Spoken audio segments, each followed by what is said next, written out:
Today, we are here to talk about the most important part of the comic book industry, bar none. Of course, that means we're here today to talk about Spider-Man. No, I'm just kidding. Hmm. We're here to talk about the creators, the people that make the comics. Now, not everybody agrees that the people who make the comics are the most important people in comics.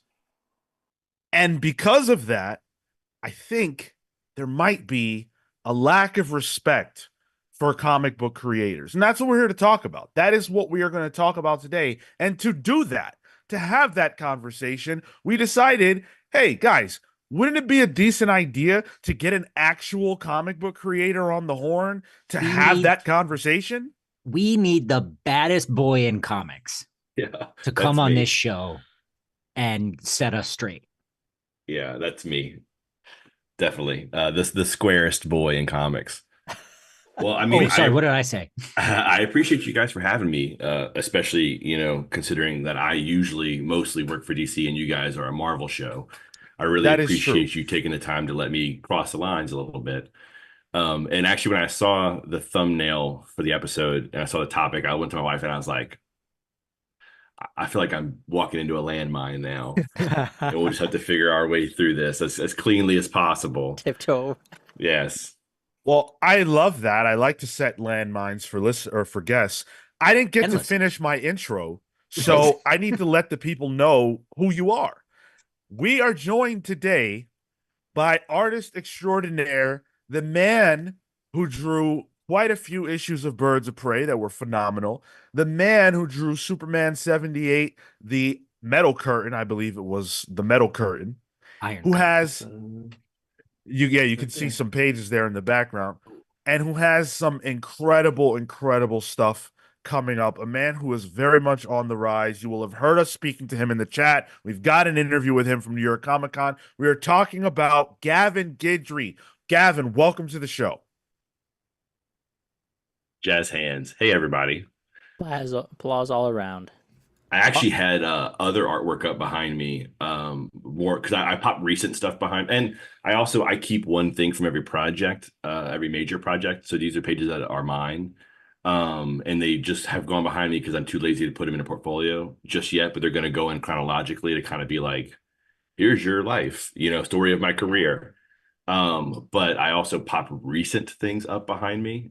So I had a handful of covers that have not been shown yet that I was like, oh, I didn't think about it until I walked in here. I was like, I tested my camera out and I was like, oh no, these are visible. So I had to tuck them away because DC hasn't quite released the artwork yet.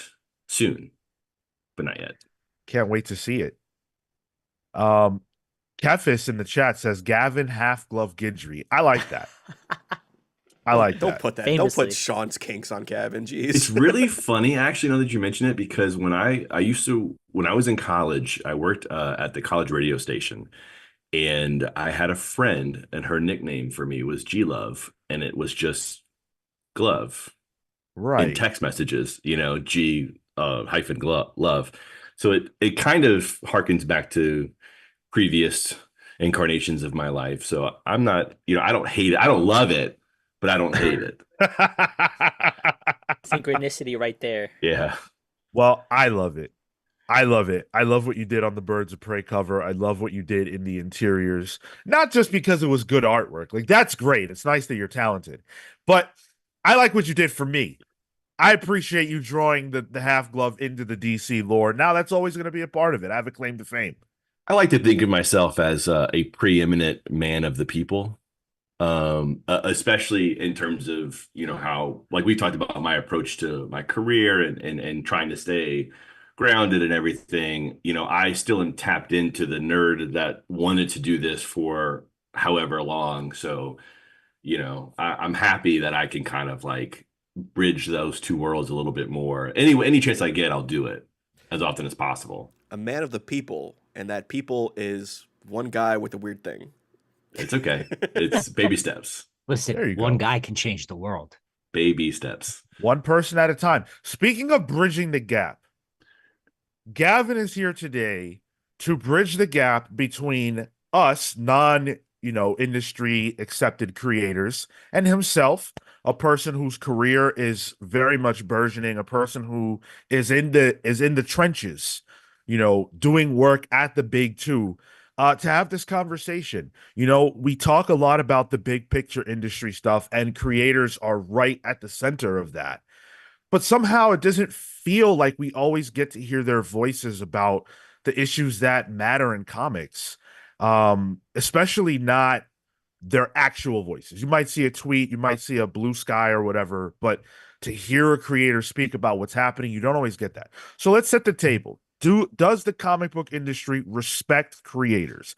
I think historically, to me, the answer is no. Why? Because they're creators. Creators in every industry get disrespected. This is a time honored tradition, if you will, in the arts.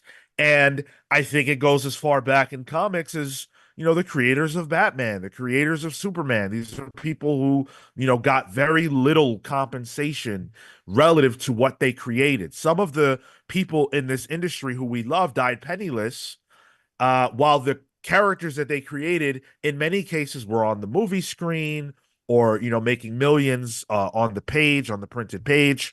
So we know about the history of exploitation. Does the exploitation still exist?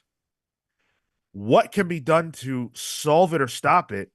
And why does the comic book industry not do more for the people who really are the ones that keep it afloat? So just to set the boundaries of this discussion, we're talking about Gavin's boss, right? Now Mr. DC's not here Ish. yet. So Oh, you he's not better in the go chat. ahead He's and not in the chat. Okay. Yeah, All right, cool, I should cool. maybe cover this up while I give these statements. Yeah. No, yes, you're absolutely correct. It's certainly not unique to comics. I think the one difference is that most of the other creative industries where you don't have quite as much of it going on is that they were able to successfully strike and unionize in an era where that was possible. It's no longer, in my estimation, possible because now you have a global workforce in these industries, animation, comics, anything really, voice work, you can do it anywhere now. So, being able to have some sort of solidarity as a strike is near impossible unless you have to physically be there. Like we were able to see actors and writers in Hollywood kind of do it because they had an existing structure to work inside of. But I don't really necessarily see that as a possibility for creatives anymore. So yes, obviously we're more taken care of now than I think we ever have been. I don't think the rates are necessarily historically commiserate with where they should be, but we're also getting royalties to a degree that was not happening 30, 40 years ago at all. Now, are there loopholes that are exploited, especially with the movies making as much money as they're making now? And you're hearing more from people who have created characters where those characters will go on screen, but they'll classify the appearance as like a cameo to then cut them down to a lower tier of royalty. That absolutely is happening. But you do have versions of that also in animation and games and kind of every industry. It's just like I said, I think we came to the party a little late in terms of trying to, solidify some sort of union to kind of protect ourselves against that. So it's kind of a toss up. It's like, yes, kind of forever exploited as a creative person. And there's always that thing of like, well, I'm creative, so I'm not good at business, which is a truism in a way, but it's also a lot to do with like, we're passionate. So we're focused on making good things as opposed to just protecting our wallet. And that's a big difference. And there's just I don't know, humanity long issue of people who are predominantly focused on profit taking advantage of people who are not, period. And it's kind of dirty, but it is what it is. And we are, like I said, kind of seeing fruits more than we've ever seen before. So it's hard to complain, especially when I get to do what I love. And a global aspect of it too that is great is that because it is a global workforce, I can live in Louisiana where it's very cheap to live comparatively, and still make the same amount of money that I could be making if I was, in the offices in New York or Burbank, which doesn't happen, but hypothetically, say there were still bullpens as much as they ever existed. Um, paying for real estate in the boroughs versus paying for real estate outside New Orleans is vastly different. I'd say, especially square footage wise. But yeah, I think it's a complicated subject, to say the least. Well, I think the thing too is like you mentioned the bullpen with Marvel, like it was Marvel Comics was the company, and then they had, people who had to physically be there. So any kind of attempts at any kind of unionization would have happened then. Now it's not just Marvel Comics; it is a Right. huge company, and I think that comes with some negatives because then you have constant need for profits and just upwards mobility with everything going forward. But there's also a bigger lens on it too, so they have to be a little more Right. reactionary Right. to public. It's arguably a Western civilization problem more than it is a comics problem. But I will say that, like, and I've said it before, I ended up being unionized at this particular job, but I worked at AT&T, and there was a time where AT&T is not a moral company, but because they are so large, I was taken care of much better there than I was ever taken care of working at like a regional chain that had like 4 or 5 locations or something like that. When you have thousands of employees that can kind of complain or take action against you, they tend to be more willing to make concessions on things. And that was actually my first time being in a union. We were the last state to unionize as the cellular workers. And it was it was a great change. So that's kind of forever put me in the position of like, oh, well, I've had this experience now, so I'm comfortable with my knowledge to say like, oh no, they are actually good things for workers as opposed to people who bloviate on end about how they're the end of democracy and meritocracy and they're horrible and they hurt people who have never once even seen a union. Well, Gavin, congratulations on being the first person to say bloviate on this podcast. Man of the I people. think it's a first. There's yeah. no way that's true. I think I think there's a level of also classification from like even a tax perspective, like 1099 workers versus W-2, right? People don't want to Sure. actually hire, Sure. right? So Right. the attachment there to a company for DC, for Marvel, for any person is not to have a creative on staff, right? Sure. Because there's a risk involved in that now there's maybe an obligation to have to work with that individual consistently, pay those consistent rates, whereas by having a project based contractor role, it's easy to switch it up to have a large basically a large staff, quote unquote. Yeah, so I'd say the publishers, for the most part, are treating us well, as much as can be expected, especially historically. Like I said, they're treating us better Yeah. than they have in previous years, previous generations. But the industry wide, and I'll lump into that media like this or websites, conventions, these big chains that are a big part of it. Comics media outside of the actual published books are so big and involved now that you kind of have to include it, because like I'll go to a show and there's dozens and dozens of celebrities who are there making very, very good money to be there, who would not be there if it was not for the comics that then allowed there to be a CW show about this character. And I do think there is a lack of respect on that end, that should be addressed by more chains. Some conventions take very, very good care of us and treat us like they want us to be there, and some treat you like, hey, man, you're lucky to be here. Enjoy your water cooler and some crackers, and then don't complain and go about your day. And others, we're in the same green room as the celebrities. We're getting catered lunches. We aren't having to worry about that many expenses for the show at all, if any. Um, and that goes a long way to make you feel good about, being a part of an industry that is making billions of dollars on one end and then not matriculating any of that money back. Right. So yeah. Let's grab this super chat from Spiral Storm. Thanks for the 450, Spiral. Spiral says, when you gonna draw a Crimson Fox book, Gavin? I'm only in control of my career so much as I say yes or no to things that come to me. Right now, it was a similar thing. Like when we were on the floor in New York, I was talking to one of my DC editors about a cover another editor had given me, and they were like, "Oh, well, why don't you come do this cover? Why don't you come do Batman, Superman, World's Finest, or Jail Justice League, or whatever?" And I was like, "Yeah, man, why don't I?" Yeah. So would I love to do that? I think so. I think it would be a good fit for me. And it would be kind of fun, especially to do like to revive pulp. I love reviving pulpier takes on books. I feel like it's less common now. We are seeing a bit of it coming back around, and I always enjoy it. Uh, so I would be into it. It's just, those knocks need to come at my door first, I think, a lot of times, especially while I'm feeding my kids with the monthly work that I'm doing. I think some writer needs to sneak Crimson Fox into something for that to happen. I think. Yeah, that too, right? Yeah. Yeah.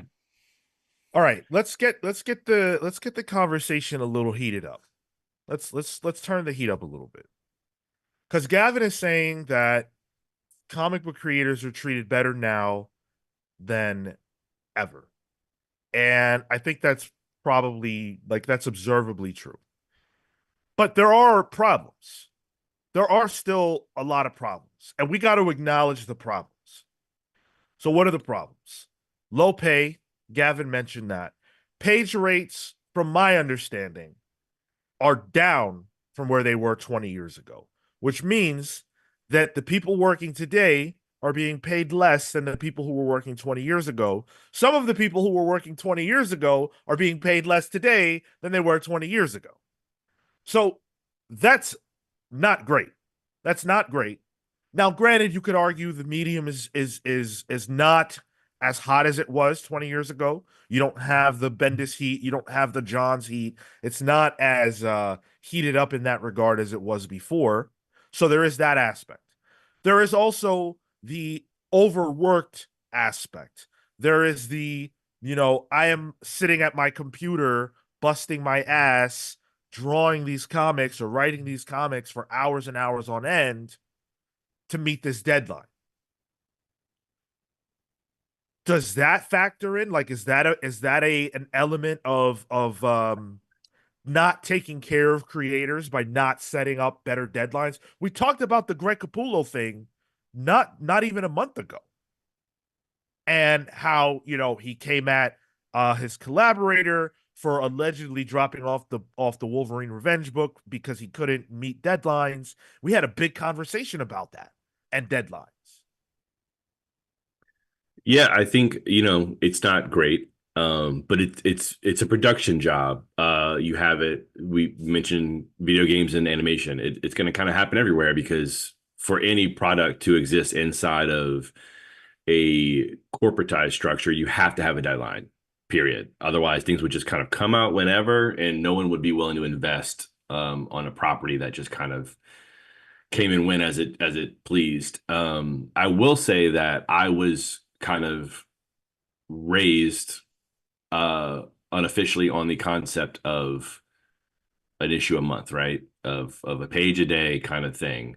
And then when I got into the industry, I came to realize that like most editors are more than pleased with 5 to 6 weeks when you're starting out on a project, especially. Um, 5 to 6 weeks per issue per as issue. far as your deadline. Yeah. So, Yeah. if you obviously that will shrink as a run goes on. But if you can do a book within 4 to 5 weeks and you're taking 6 week deadlines, you're kind of gaining ground every time.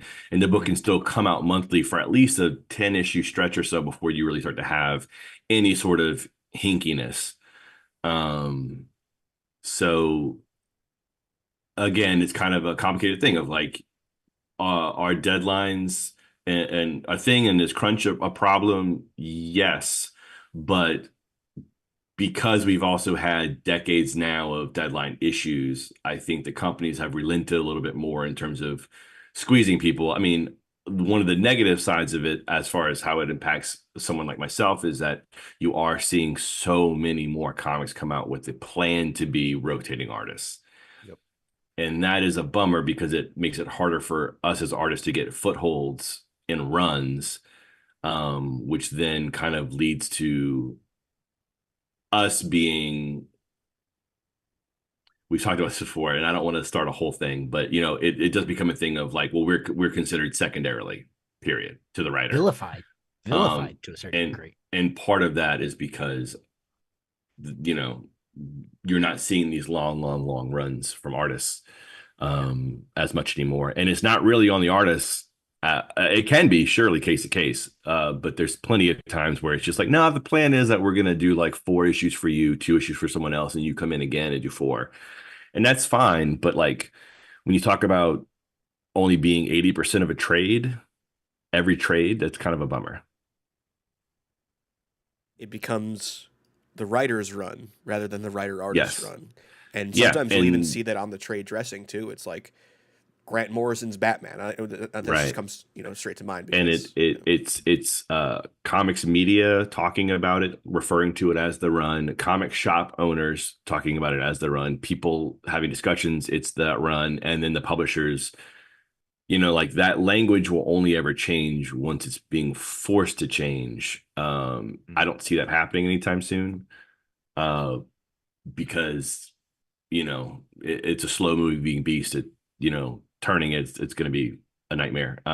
But yeah, it's several factors that all lead to there being kind of a thing of like giving writers ownership of it. Are they first in the creative pipeline? Yeah, but we're longest in the creative pipeline by far. And any writer worth their salt who's actually a professional would tell you that, like, yeah, but comics is a visual medium. Like, I made a comic, they made a script. Those are 2 different things. Together we made a book, but like providing the comic art is what makes it a comic. Just having the words, you have a script and it doesn't really matter. And aspiring writers should get that, in the sense of like, if you talk about you wanted to make a comic, you might have a script in your drawer, but you don't go, hey, look at this comic I have. Look at this thing I made. You're like, oh, well, look at this script that I hope someone can draw one day. So it is a thing of like the public kind of follows the media and the comic shops, which kind of follow the publisher, and hopefully we'll see a shift, especially because now there are so many artists who do talk about it, and now with social media we have a platform to talk about it. But yeah, it definitely hurts a little bit, to feel like some people don't care at all. and I like seeing on social media when an artist calls out, like a quote unquote major comic book website when they put out a news article and forget to mention the artist's name. Yeah, it's the same thing as whenever you see like a website list or show an image and just give the credit to the company.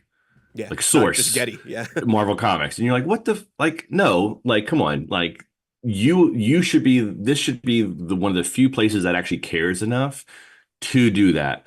Hollywood Reporter, whatever. Any local or larger newspaper that's not a comic focus, fine. But like, if you're in this to be focused on comics, you should care more than anyone, and it should be noticeable in how you handle those situations. It should be tangible.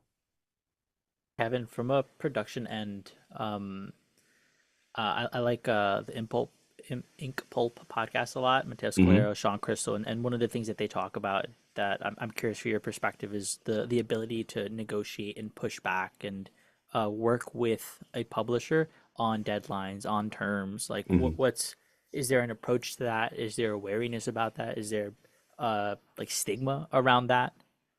Sure, there is. I mean, because it's a thing of like, so many of us feel like a dog that caught a car in terms of being in this industry.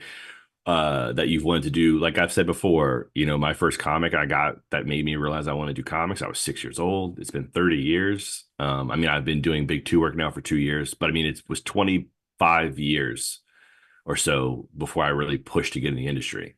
And but I was dreaming about it for a long time. So there's an aspect of that of like you don't want to lose it over something, you know, you don't want to rock the boat. But I think you do outgrow that. And I think in my experience, they're always willing to have the conversation. Um, and you kind of end up costing yourself the conversation by not broaching it. You know, like I had a huge influence on me in terms of just being an adult in my life. Was the guy who ran my local shop when I was a teenager, and he's still a really good friend of mine. And his thing with me was whether it be girls or work or whatever, was always like, "What do you have to lose? Just just go do it, because like you don't have it right now." So, you know, try, and worst case scenario, you just continue to not have it. Like it's not really, you know, so say you have a bad deadline and you try to push on it, you keep the deadline that's bad is kind of worst case scenario. I don't think they're just going to kick you off the book. Obviously, it's a nightmare scenario for all of us that they would kick you off the book, and I'm sure it does happen, but I'm willing to bet it is a vast minority of the time that someone would like ask a simple question or concession and get the boot, so it Yeah. were. At worst, right? You Yeah. ask for the time, and And then they're you like, don't "Oh, fulfill the sorry, we time. just can't do it." Yeah. Yeah. In most cases, they can. Like, I mean, even as simple as like someone like for one of these covers, they're like, "Hey, we want it on the 11th." I'm like, "Well, I'm gonna be traveling. I can have it ready at least for you on the 12th." And they're like, "Yeah, whatever, fine, no big deal." And that one was solicited 5 days later. So, you know, obviously the art wasn't solicited with it, but the fact that they were like, "Yeah, no problem," I didn't have to miss out on a cover because it came to me kind of late with it.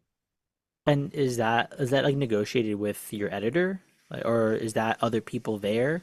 What's that No, relationship like it's actually? pretty one-to-one with the editors. I know some artists have lawyers to negotiate whenever they're doing exclusives and stuff like that. And I may whenever that becomes financially pertinent. But for me right now, you know, I go over all my agreements myself. But negotiating, it's really, really one-to-one with the editors. They might then have to go and ask a senior editor or like a group editor, or even go up to maybe like a Javins. But it's seems to me like it's mostly they're kind of given the power to run the titles themselves. So it's pretty easy to have a quick conversation about something without there being much of an issue. Gage asked 28 pages, or I'm sorry, 28 days for 22 pages. Is that just penciling? I mean, it's the idea for that would be, I mean, theoretically, back when we were trained on that, yes, penciling. But nowadays, so many of us ink ourselves. It's pencils and inks. The idea is that I want to turn around a full issue every month if I can. He also asks, why don't they plan out further?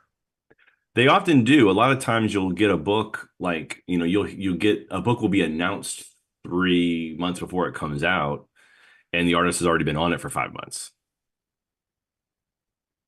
You I know, a lot of also times. But then there's also a lot of times where there will be an artist change into a book and they might only have like a month or two headway because they're coming into an ongoing series that doesn't have a chance to take a break to let there be that lead time. But anything that comes out as a new number one, there's at least 4 months ahead before it's out, certainly, and several months before it's announced or anything. I'd also point out it's a chain. You know, Right. if you're the second person in the chain, you've got to wait for the first person. Right. And that's why, like, as an artist, I try not to be super grouchy. I try not to be super grouchy in life in general, but you know, for little hiccups that kind of cause squeezes on me, I know that there's two more people behind me just on the creative side that are going to get squeezed. And, you know, lettering labor wise is the quicker of the jobs, but there are letterers who are put in horrible spots of like, all right, I need this book in like 6 hours. So can you like, so and so push it to the deadline and we can't push it any further. It goes out to press. We need it done. And that sucks because they also have you cannot make a living as a letterer unless you're lettering 15, 20 books. Right. Like you have to be going. So there's a lot of like weird Tetrisy moves you have to make to fit things into your schedule, to make up for little hiccups. And then, you're not necessarily the only book having a hiccup at any given time. So I try to be cognizant of not wanting to make it worse for the person downstream of me because I know that it all goes downstream. So yeah, I don't want to be the problem, certainly. I want to be the solution. There you go. I think that this is my philosophy. I think that comic book creators are cogs in a wheel. They're almost like, and I feel like this about movies, I feel like this about pretty much everything. They're almost an impediment. The second that corporate people can get their hands on AI that can replace Gavin Guidry and not have to pay Gavin his fair share, that would be ideal. Oh, But for until sure. that happens, Gavin and all creators are necessary evil in the sense that they are a person who is in the way of the final product. Marvel knows they need to publish X amount of Spider-Man comics in order to succeed per year. They know they're going to do a Spider-Man mini every quarter, and they know that Amazing Spider-Man needs to come out, let's say, 16 issues per year. I think Gail Simone said they were dropping around 16 or 18 Uncanny issues this year, which means there's no way in the world that David Marquez is turning out 16 or 18 issues of Uncanny a year. So that means that they have to find somebody else to do that. What that tells me is that Marvel cares less about David Marquez's Uncanny X-Men than they do about Uncanny X-Men hitting the stands a certain amount of times a year to make them a certain amount of money. That alienates the creator from the very same project that they are working on because the creator's vision is not as important. But you can only do that with the artist. You cannot take Gail Simone off of Uncanny because she can't do 18 issues per year, because then that becomes a different run. But you can take David Marquez off for 4, 5, 6 issues out of the year, and it's still the same run because Gail is there. Yeah. It's I don't know what a solution to fix that would be, or even if there is one, or even if it should be fixed per se. But as an artist, that's one of the things that is a bummer about it, and it exists or rears its head in different ways. Like you said, calling the run a certain thing. And an artist just also like a weird thing we've talked about before is like I'll go to conventions and if I'm doing panels 90% of the time it's for me to draw something as if I can't speak about comics in any way. Writers get to talk, artists have to dance. And I think that also kind of contributes to the whole thing like we're talking about. But again, I don't want to make it an artist versus writer thing, but there is just inherently a little bit of a dichotomy. Well, it's creator versus corporate more than Sure. more than Yeah. that.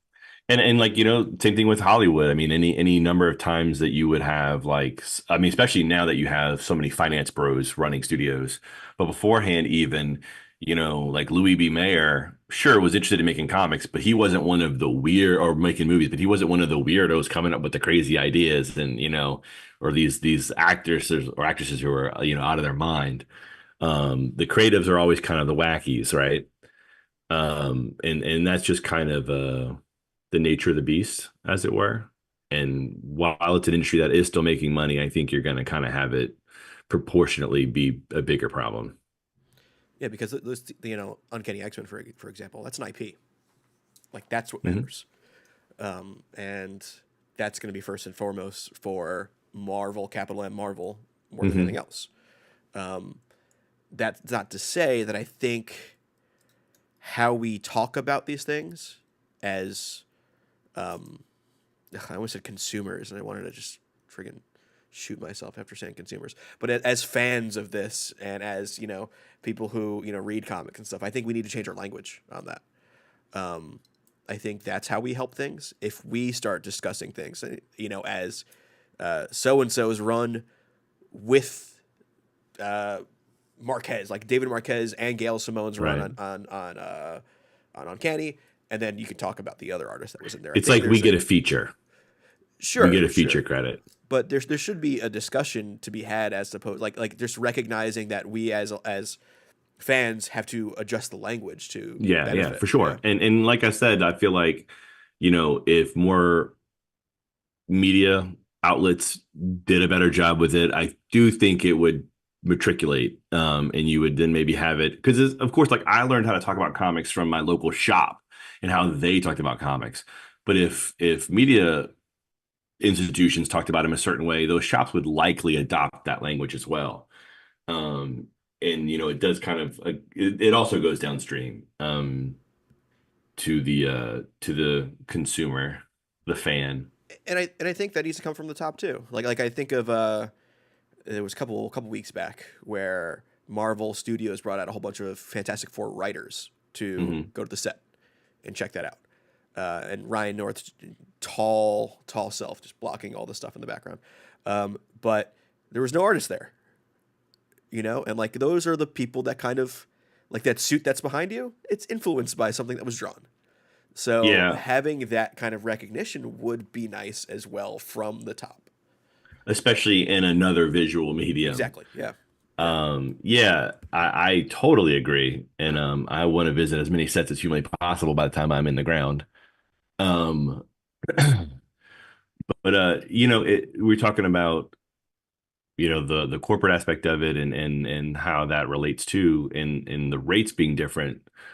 The thing that bothers me most about the rates is like, yes, you can argue rates are lower. The industry is probably taking in less dollars on the printing side. But again, there's these transmedia aspects of these properties that are way more valuable. I mean, like thousands of percent more valuable than they were in the 60s or 70s.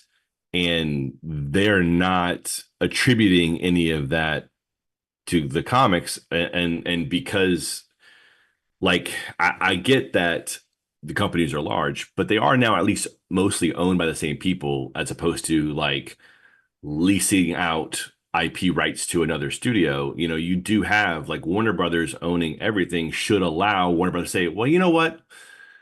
They may not be making as much money on the printing side, but them doing what they're doing is allowing us to make billions of dollars over here. So why not share a portion of that back?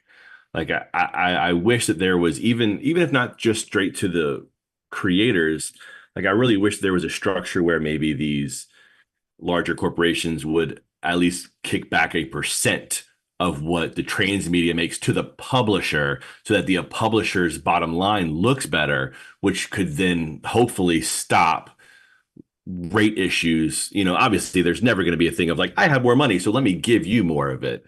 But it will at least help stem the tide of, oh, we're cutting back because, our margins are thinner. But like they shouldn't be that thin, because like, yes, books are more expensive and they might not be selling as much as they ever have. But cartoons and movies and games and everything, it's crazy the amount of money that it's making now comparatively. The thing is, though, that like I feel like we have to get out of this wish fulfillment mentality. That's never going to happen. No. There's never going to come a time where Warner or Disney are like, you know what? Those comics guys, they're really getting it done. Let's be benevolent and put more money, downstream. That's not happening. The comics industry has to fend for itself. They're not coming to save us. What does that mean, though? It means that because the comics are owned by these people. Yeah, but they don't care about that. They don't care about funding comics. And I know that because they don't fund comics. They let the comics either be a rounding error in their overall sheet, or sink or swim. Marvel and DC are not getting help from the top. Okay, so how do we get it? You don't get it. That's what I'm saying. That's why I'm saying we need to stop thinking about that. That is never going to occur. There's never going to be a time where David Zaslav is like, you know what? That Gavin Guidry, he's a special egg. Let me bestow something upon him. That's never going to occur. They don't care. No, I'm just hoping he doesn't shutter the publishing line. That's where my Exactly. line with him goes, is just don't notice us. It's more likely that if you get noticed by the top, it's a bad thing Sure. rather than a good thing. Just like it was when DC moved to Burbank and all of a sudden everybody had to justify their jobs. We're acting as if these people are benevolent. They couldn't even be in a fucking building, DC, without getting the eyes on them. How much are you producing to justify your space? They weren't even producing enough to justify the space that they were in, according to Warner Brothers. So, so the solution is not Big Two Comics. No, the solution is not Disney and WB Discovery. That's what I'm saying. The solution could be Marvel and DC, but it's not who owns them. Right. Fair. Okay. The solution would be sales increasing. Exactly. Exponentially. Right. Yeah. As a factor of whatever, you know, That being is- the new initiatives or whatever. Yeah. That is the problem that comic books have that they can't solve. The reality is that there are more people interested in superheroes than there are people interested in superhero comics by a crazy amount. So then that takes this conversation of, does the industry respect comic creators, and kind of turns it into, does the wider entertainment industry respect comics? Because it really, as far as up and downstream, it's the publishers are treated the same way we're treated by the publishers, you know, by their parent companies. Sure.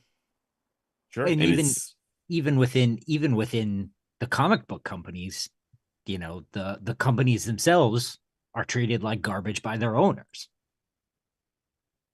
It's just a string of people treating other people like shit. Oh shit, welcome to life. Ben Loudly with the 20 spot. Thank you so much, Ben. Ben says there's too many problems to fix.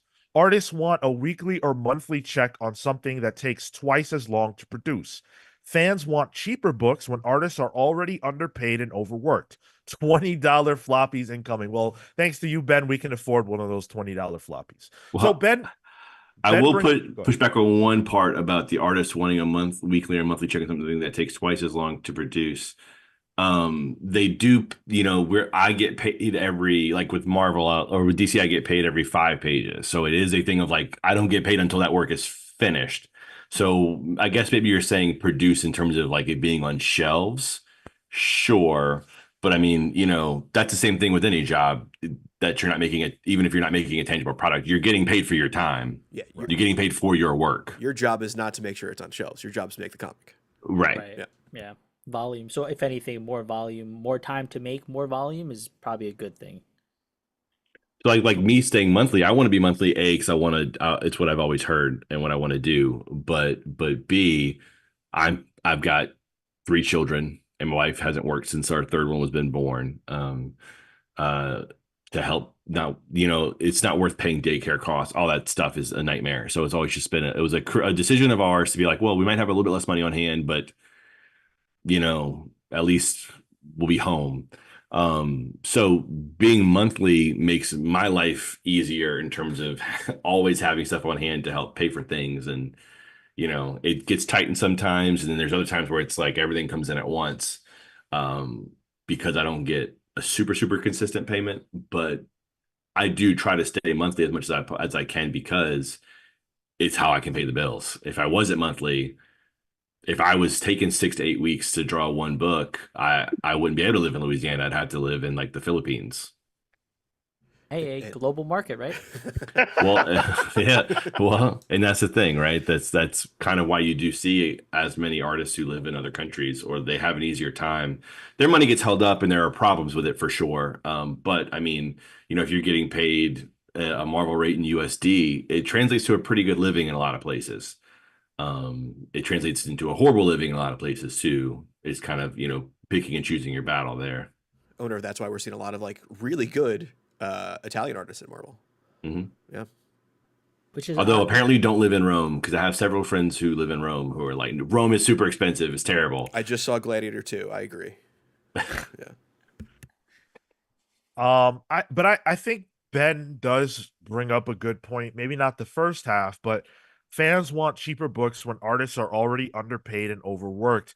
I think that the industry every element of it is intention because fans are unhappy with prices. I can speak for myself and say I am unhappy with fill-in artists, and I think that that is a common opinion. Gavin himself says he's unhappy with the fact that they have, fill-in artists baked into runs because it takes away from the the artists whose name is on the project for the long term. It takes away from their agency and ownership over the product. Prices keep going up, and it feels like I'm paying more than ever before to not be able to get Marco Cicchetto on Ultimate Spider-Man every single issue. Why? It was sold to me as Jonathan Hickman and Marco Cicchetto, but I can't get half of that team every issue, but I'm still paying the same price. I'm still expected to show up, even though I know for a fact, maybe not that book, we don't know that for a fact, but I know it for a fact on other books that when there is a fill-in artist, the writer changes the story to accommodate the coming on artist, in some cases, specifically to avoid pushing things forward without the main series artist. The most recent example that I know for a fact of is Absolute Batman, because Scott Snyder said it himself, that when Nick Dragotta has to take a time away, and they're bringing on I forgot who they're bringing on for issue 5, but Not they're me. bringing in It said not Gavin. me. yeah, not Gavin. So we might as well not even say their name. But they're bringing on someone else for that 5th issue, and that is the issue where they're going to turn the clocks back and do a flashback. Well, and I will say that like that's definitely a part of it. I actually just signed on yesterday. Well, I didn't sign on yet, but I agreed yesterday to do a single issue of one of the all-in titles, but it already is planned to be a flashback. And so it kind of made sense for them to be like, oh, you know who has like a throwbacky thing going on? You know, Ooh, nice. I don't know how much that conversation was had, but in that instance, I know that the flashback preceded me being a part of the book. But who knows? Maybe the flashback was put where it was put because they knew they were going to need a break on that issue. I can't say for sure. Um, but yeah, I mean, I hear you. It's certainly not every case, but they do kind of become fill-in issues, not necessarily a fill-in gig, on its own. Yeah, you're not necessarily a fill-in artist, you're doing a fill-in issue, and those I can understand readers' frustrations there as much as I can remember complaining about any number of fill-ins and animes that I was watching as a teenager, or a preteen. Wow. But think about what that means. Like my mind keeps turning on that idea. You're the fill-in artist. You're the guy that they got, not the guy who was brought on to say, okay, well, Gavin, what do you want to do on this issue of Absolute Batman since you're coming on board to work with Scott? Let's talk about this. No, no, no, no. It's Scott deciding what he's going to do in the issue that Nick Dragotta can't draw and then finding someone to draw that. So Right. you're not even creatively involved in terms of what happens inside the book. You're a hired hand. Where's the agency in that? I mean, that's an aspect of the industry in general too. A lot of times, even outside of the fill-ins, though, is kind of being, you know, there's a part of it that is kind of being a contract killer. You come in, you deliver for that issue, and you go somewhere else. And I mean, there's artists who that kind of ends up being their whole career, honestly, especially if they're quick, where they kind of are kept in a stable of like, hey, we know that if we need you, you can come out, you can do a good job, and we'll keep you on call, basically. But I will say, like, as far as fill-in work, I mean, it kind of depends on what side of it you're on, because when you're the artist getting the fill-in work, a lot of times you're like, sweet, awesome, Yeah. I get to draw this thing, or oh, great, I got work, cool, still in it, Right. You know, so it is kind of a catch-22, unfortunately. And then the other side of it, maybe you have things like Saga, and there's a break that turns into a long break, and that has its own negative implications, especially in terms of reader interest and heat. And I think the being that hired hand, like that's executional work. Like that's just industry in general. Sometimes you Mhm. are hired to do those things, and I don't think that diminishes the artistic value as much as it does the collaboration, maybe. And I think there's a difference in that. And it's funny that you say that some artists make a career out of that. Mhm. The moment you said that, I thought of Sean McManus. In my mind is just perpetual. Whenever I see his name, it's because he's filling in for somebody on another book, and it's always great to see him. Cool stuff, and I'm glad that he's getting the work. But I don't think that that necessarily means that for him, he wasn't being creative in drawing that. No, Yeah, of you course, can. but look at what happens in the case of Ultimate Spider-Man with David Messina. Every time that David Messina is on an issue of Ultimate Spider-Man, whether we verbalize it or not, we're not happy with that. Every time. I associate David Messina's name with something that I don't want. He's the guy who's there replacing the guy who I paid to see. That sucks. I I think it's a case by case thing though. Like that, because I think it's because Ultimate Spider-Man was marketed and sold as the Chichetto Hickman book, and it's not been that. No offense to Messina at all. I don't think that's his fault at all. And every time we talk about it, we're like, oh, we like this, but meanwhile, in the case of like Absolute Batman 5, that's baked in, and that doesn't bother me. Like the fifth issue is not Dragotta. It is planned to be someone else to give headway. But I Because think it's too, you're being told talking about like a fill-in issue versus like if you a if breather you issue. go Yeah, issue by issue for Ultimate Spider-Man, Exactly. David has done like yeah, 40% of them, Yeah. right? I maybe mean, at this more. point, it's kind of his book too. Yeah. Yeah. Would be the only fair way to describe it, especially considering he, as much as it's decompressed storytelling and there's not big moments in anything, he's doing issues where important things are at least being said, Yeah. or being revealed, right? So yeah, it's tough. I mean, I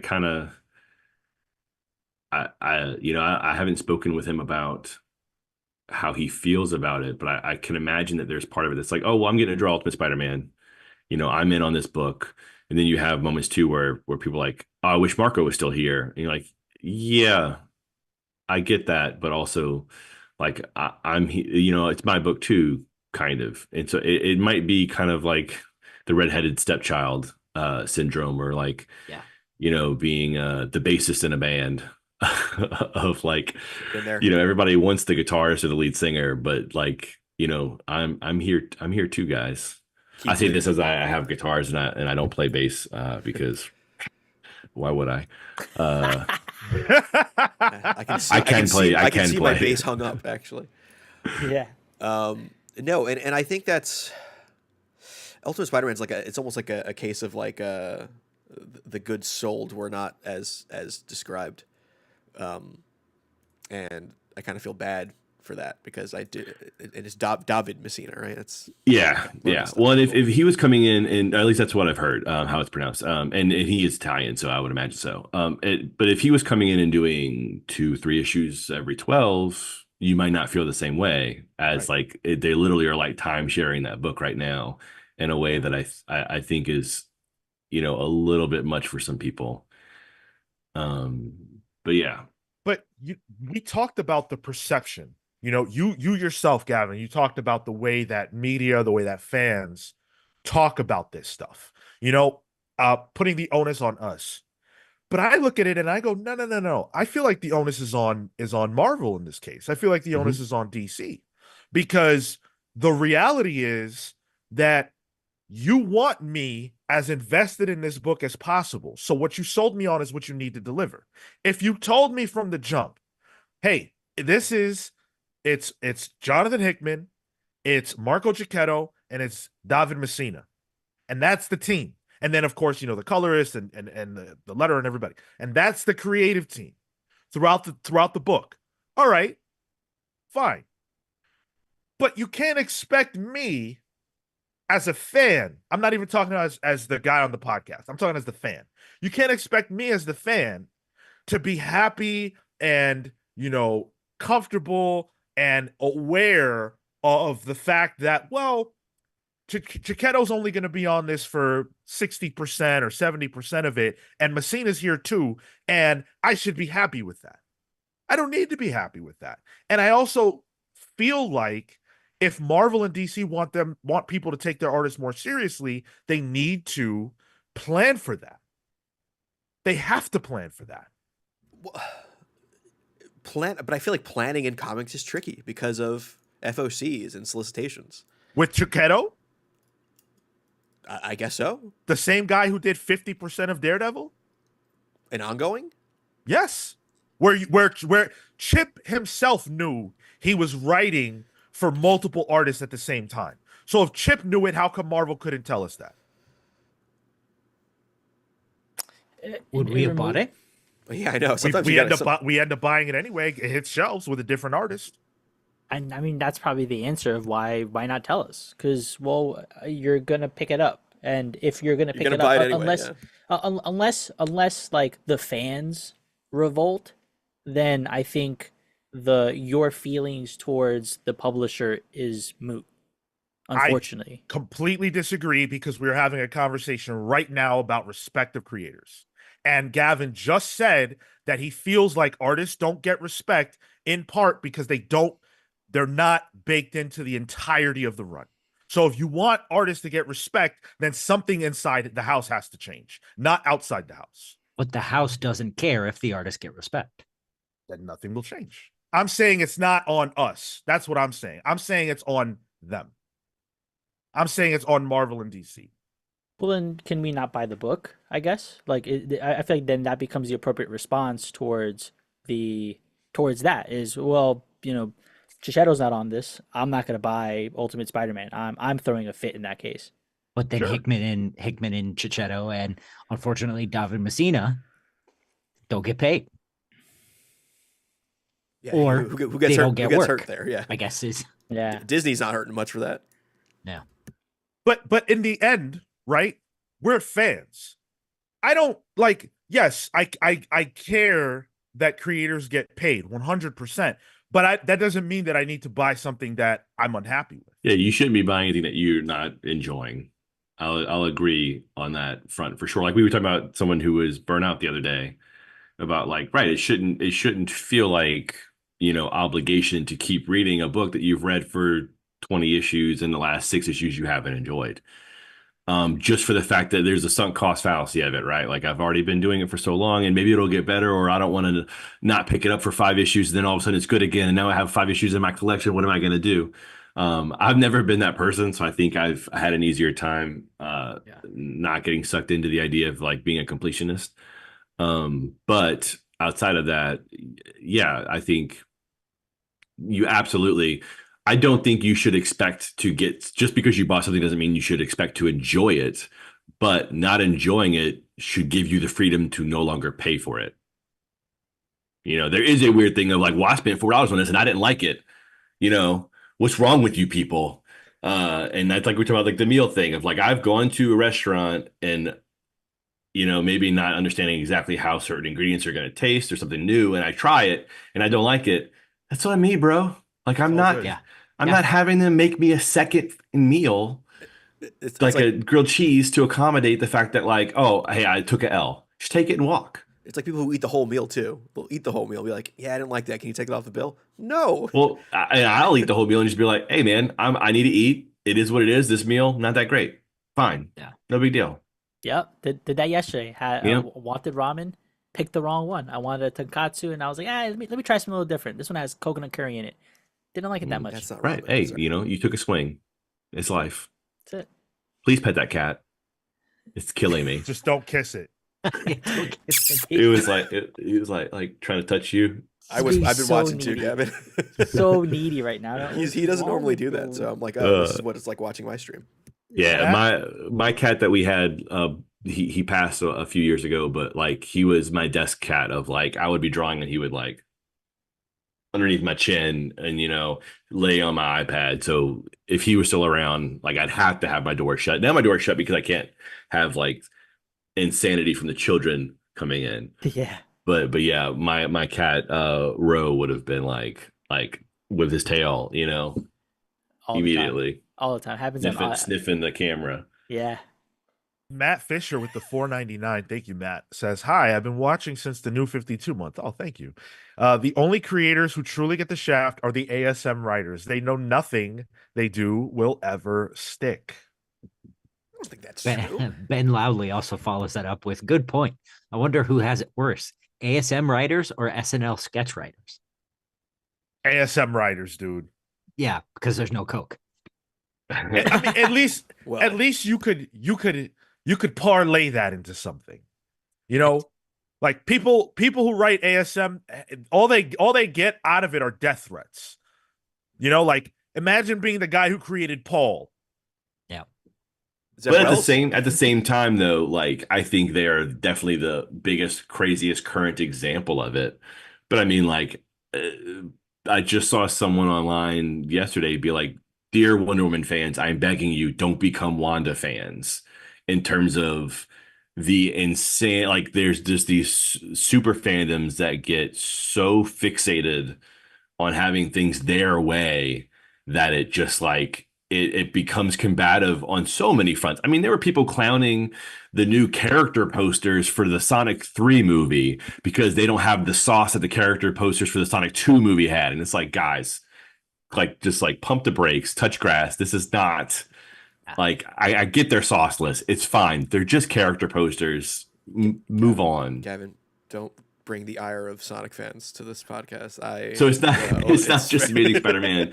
You're seeing it with one. I mean, there are people who are calling James Gunn a misogynist for not having a Wonder Woman movie on the slate, and it's like there's an insanity to it in terms of like the extreme stuff, like people giving death threats to some writer for Amazing Spider-Man because they're not doing what that particular person wants. And yes, there's definitely a thing to be said for how the corporation wants Spider-Man to be kept.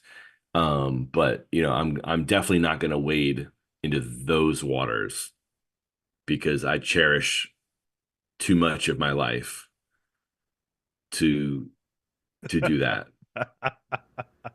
Them waters got gators. Matt Fisher with another 5 spot. Thanks a lot, Matt. Says people who have collected every Amazing Spider-Man or X-Men will always go to the shop and buy that new issue, whether they like it or not. It's just what they do. That's just masochistic. Some do it. That's just Findom shit at that point. Jeez.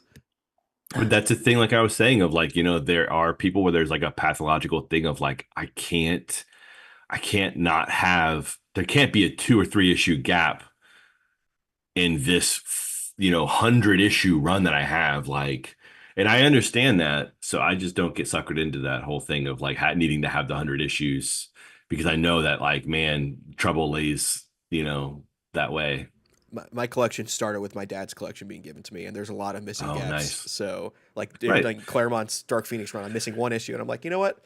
It's fine. I'm built into it now. It's fine to have a missing one. Man, my first issue of like that Spider-Man issue was part 3 of a 3-parter, man. Like I've seen the second part, but I've since read them digitally. But I mean, like, when especially in the 90s, because I'm old, my first comics came in a weird blind bag batch of like 4 comics from like a random, I don't know, they used to sell them at the Boomtown Casino, like you could go to casino, get your tickets, and instead of going to get a prize, like a conventional prize, they would sell comics that were blind bagged, and you can like, randomly.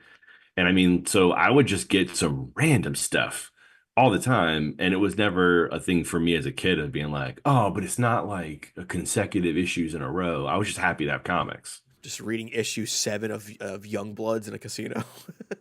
Dude, I mean, I had like, I wish I could remember really like full examples, but I mean, like, I have a random issue of Excalibur. That was like one of the first X-Men comics I read. And it wasn't until recently that I realized that it was drawn by Ken Lashley, who I worked on Predator vs. Wolverine next to, Alan Davis, who freaking rules, and Derek Robertson, who I'm buddies with, did like 4 or 5 pages in it, and it was, they split the story. So like whenever they went to touch on other characters, it was a different artist doing it, which seems kind of weirdly familiar with how comics are done now, but also insane to be like every time we change locations, there's another artist.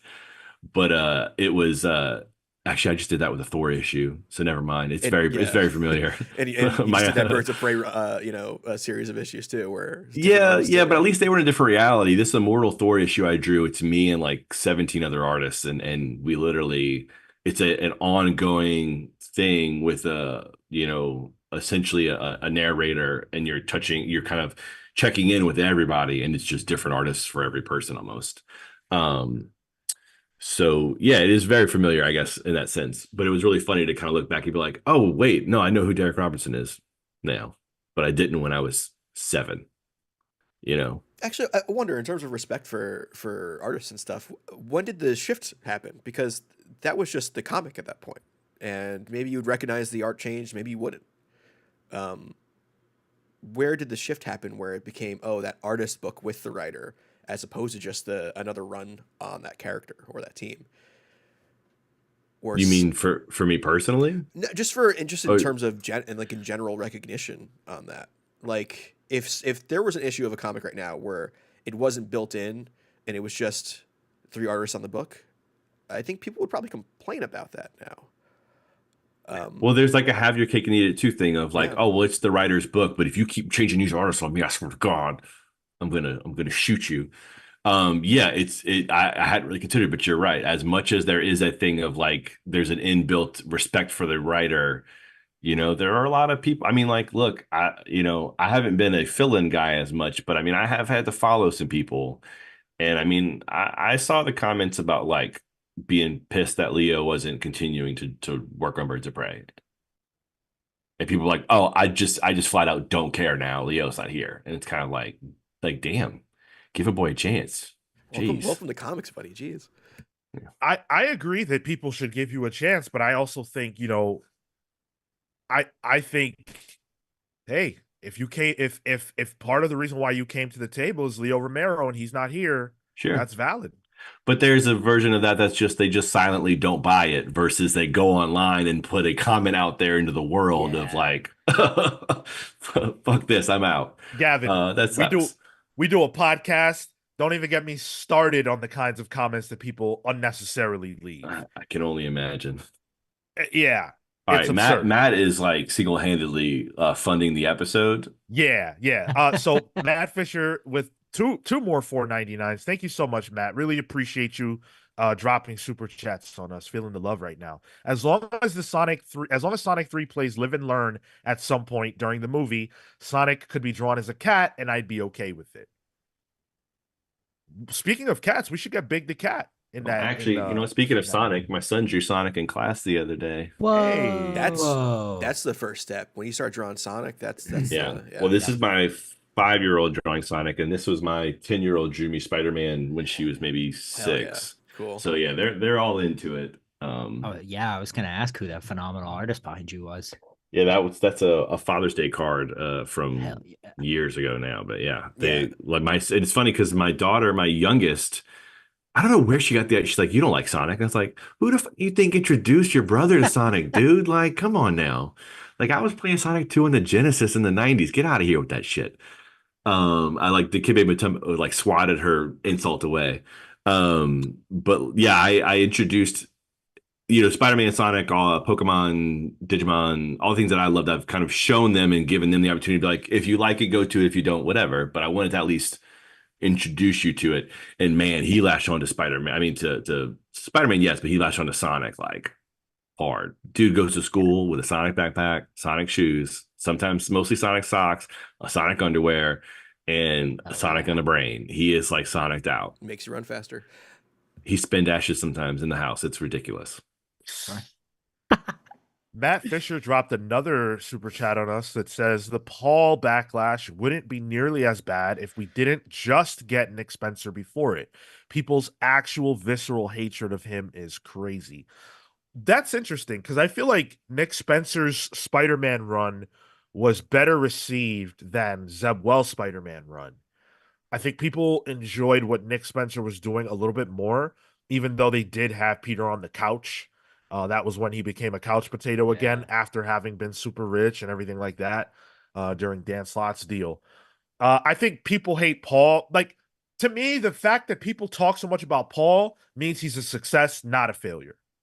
I think it's the exact opposite. If you've ever watched a soap opera, if you've ever watched wrestling, whatever it is, there is always a character like that. Somebody who's annoying as fuck. Paul is the Miz, for those of you who watch wrestling. Paul is the guy that you hate, but there's a part of you that picks that issue up, wanting to see what this hateable piece of garbage, in your opinion, is going to do next. And you pay for that. My favorite part about all of this Zeb Wells stuff is that forever the name Paul will resonate with Spider-Man fans. Like, there's no last name. It's just a name. Oh, Yeah, and it's just hilarious. It's just so pedestrian. I love it. I want to hear more from you guys, listeners. What do you think about this big topic? I saw a lot of comments earlier in the discussion. It's so hard for us to get to them with 5 of us here and us trying to get our shit in. But I want to know from you guys, what do you think about the respect of creators in the industry? Do you think there is a problem? What do you think some of the solutions might be, if there are any? And do you agree or disagree that some of the onus is on us? Now, earlier I said I don't think that any of the onus is on us. And I pretty much feel that way about fans, because I think fans are at the bottom tier of where the responsibility lies. But I do want to talk for a moment, if we can, as comments trickle in, about the media aspect. Because when I started reading comics, I would certainly say that there was already a shift in terms of the conversation around creators and creative teams. It was all about Bendis. It was all about Johns. And that's where it was. I can tell you some of the people that worked on Bendis's years-long New Avengers run. I cannot name you all of those artists. And so when I talk about Bendis's New Avengers, I could say Bendis's New Avengers with oh my god, with Stuart Immonen, right? He was a part of that. I could eventually, talk to you, yeah. I could talk to you about why can't I remember his name right now? He's a tremendous artist. He's David Don't Dino? help him. Don't help him. not McNiven. I'm thinking about Diodato. David. Oh my god. Sorry. David Finch. Finch, thank you. Oh, That's the okay. name that I was thinking of. I'm like, bald guy. What's his name? Finch. Yes. I could talk to you about those people, but then I lose my memory and I can't remember all the different artists that Bendis worked with. But Well, I remember let me he ask you this, okay? The original, and obviously, with just a little bit of thought, you can kind of see the trap that I'm laying here. The original Ultimate Spider-Man run, is that Bendis' Ultimate Spider-Man? To me, that's Bendis and Bagley. Okay, because Bagley drew 112 issues. Yeah, but that's the difference. Well, 111 full issues, and they split 12 with Immonen. But then I look at Ultimate Spider-Man as well.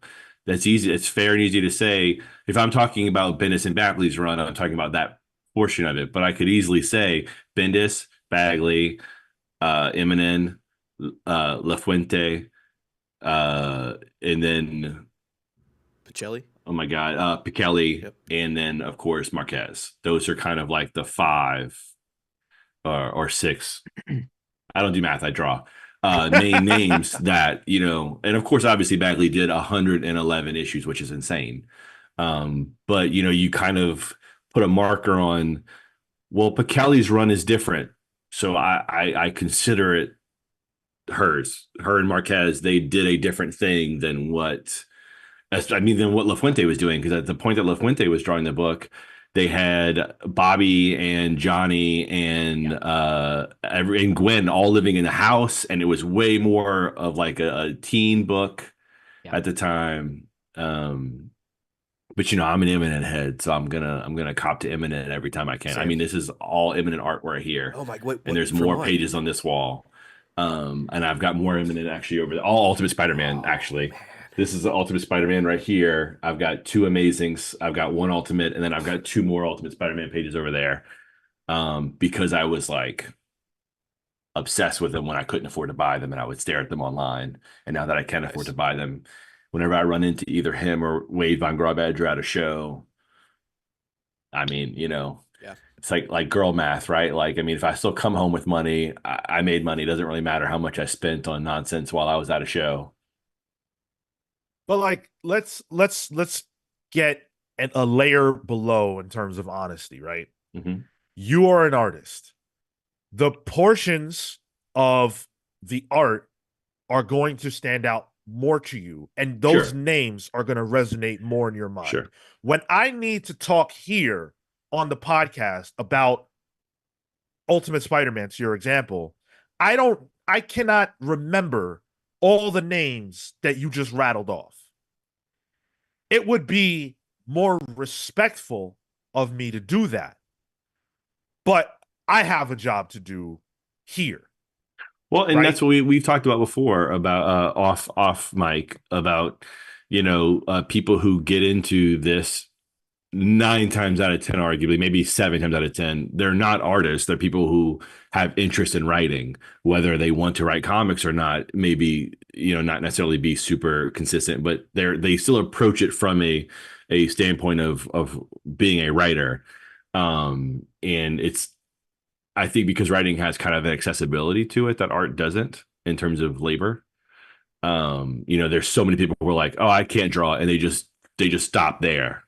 And there's way less people who say, oh, I can't write. Yeah. Period.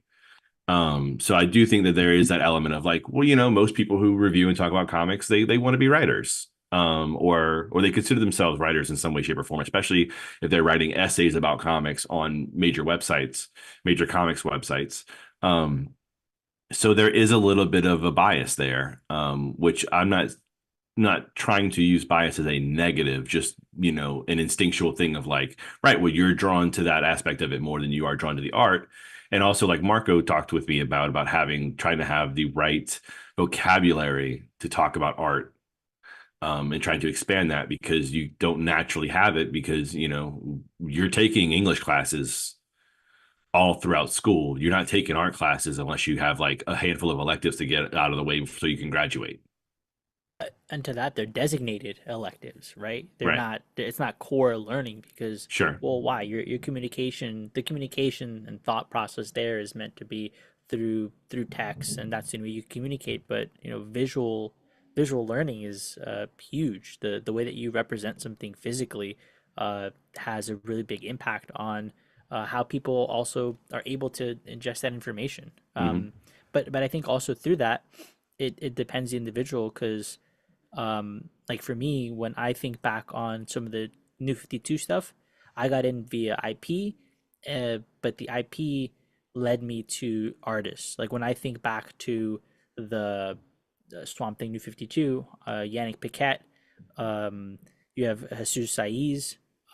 When I think of Aquaman, I didn't know Jeff Johns' name, so I knew him as the writer on that book, but I recognized Yvonne Reese, Paul Pelletier, McCarthy towards the back end of that stuff. Bunn is the only one that I recognized because I was a Bunn fan. So I think it also depends on that front of where your proclivities are. Man, Tyler, I see you. I see you. Don't do it. what the? As soon as he said he was a Bun fan, I saw No. I was gears just turn. thinking Okay. the idea. Oh, I was thinking the idea of considering Swamp Thing IP would probably make Alan Moore roll in his grave that he's not in yet. Sure. But yeah, so it's a weird thing because I think there is a bit of onus on comics media to adjust their language. I think just saying like this is just where I come from, this is how I speak to it, isn't enough. Like I went to school for film. I can speak to a script. I can speak to half of my time in school was film studies, so I have the skill set and the tool set to be able to speak about film. I can recognize where some of that might overlap with comics. Like mezzanine and Sure, yeah. layout blocking. Yeah. Yeah. But I also recognize that I still need to learn how to talk about comics as comics. And instead of just saying like, well, this is just what I know, this is how I'm going to talk about it. I think there is an onus to expand your vocabulary and expand how you talk about the art to be able to cover it that I think a lot of comics media maybe doesn't do. And I was there, you know, when I wrote for Comics Verse. It's defunct now. We can talk about it. My language and my vocabulary to speak on it didn't really exist, you know, and I wrote for a comic website even before that. And I think I've had to learn and listen how people talk about it, listen how artists talk about it, and talk with people about it to gain the vocabulary and speak on it better, in the hopes that me speaking about it and having the vocabulary and being able to talk about different aspects that may be overlooked or not talked about enough will then permeate to the people who watch the content that I put out. Right. Yeah. Well, like, you know, pulling the curtain back on that a little bit further with Marco, when we were in New York, he came up to me. You guys all came up to me separately to have different conversations, which was kind of funny because it was 3 different types of conversations. Yeah. But Marco in particular was like, could you give me some new language to kind of discuss these things? And instead of really going at it from like well, here's a list of words or here's a list of ideas, I just walked him through my thought process for basically an entire issue of Birds of Prey. And then the very next show you guys did that I saw, he was breaking down a book by Hayden Sherman. Yep. And looking at Hayden's work, he was able to see it in a new way. At least that's how it came across to me, Marco. I don't want to speak for you, but it seemed like there was kind of like a click and like, oh, well, now you can kind of see the matrix behind a page in a way that you couldn't before. That might give you a newer appreciation for just how much is really being done by the artist, because so many people consider just the aesthetics of a book. Or if they consider the readability of a book, they consider it is it easy to read or is it hard to read? Not, oh, it's easy to read because these core principal design aesthetics and these composition aesthetic, these compositional tenets are being used to such a strong degree that like it just naturally flows. You know, I've constantly gotten clear storytelling, and that is nice because that's what I want to focus on. But clear storytelling means one thing when you don't know what goes into it, and it means something else now that like you do really know like how many jobs I'm actually fulfilling just to get ink on a page, you know. The thing that in that conversation that helped me a lot was when you broke down the small moments, the how do you get emotion across on a quiet page? Because Right. you know, we all see the big action sequences, we see the fights, and those I think become much more functional. Like when you started to break them down, how can I fit all the characters on a page so that everyone gets kind of like a bit of a spotlight? You know, it's a sizing issue, it's a text direction issue, as opposed to how do I make the reader feel something through a nuanced approach, and that nuanced approach being something as simple as whether or not an individual is walking away, but also exists outside of the panel border, right? That was great because that to me feels like walking away and exiting not only the scene but exiting the book emotionally. Those were the things that I think really clicked for me. So I really appreciated that talk. We've got a couple super chats to hit. Let's see. Dan Trudeau with the 5 spot. Thanks, Dan. Before I leave, I wanted to say thank you to the pals and everyone who gave to the GoFundMe last week. 30K for the family. Love you all. Ooh, wow. Oh, that's great. That's awesome. Yeah. That's fantastic. I'm glad to hear that. And then Matt Fisher with another $4.99. Man, Matt, thank you so much. Speaking of underloved creators, who got the shaft more in the New 52? Andy Diggle or George Perez? It's got to be Perez for me. What happened with Superman was rough for him, and especially as it's George Perez. It felt a little unfair. Yeah. Was Diggle in the 52? Yes. Yeah, but I don't think his book came out, right? That was the issue or something like that. The issue was that oh my goodness, I don't even remember what Diggle's role was anymore. My answer is Perez. because uh my man barely got out of the blocks and he couldn't even find out whether the Kents were alive or dead. Like that is base it's we're talking about Superman. You don't know if his parents are alive or dead. You don't know if he's with Lois Lane. That's I mean, how can you write Superman without having those facts answered? He asked, does kryptonite exist? And they said, we'll get back to you. Like that is nuts.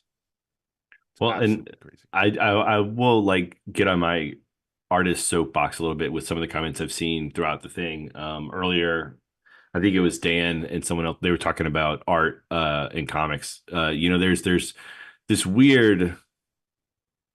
Another video of you guys, I commented under, there was someone saying something about there being house styles, and I was like, "There's not a house style anymore." And they're like, "No, that's not true." And I didn't respond yet, but like, really, like we have a wider variety of styles in comics than we've ever had.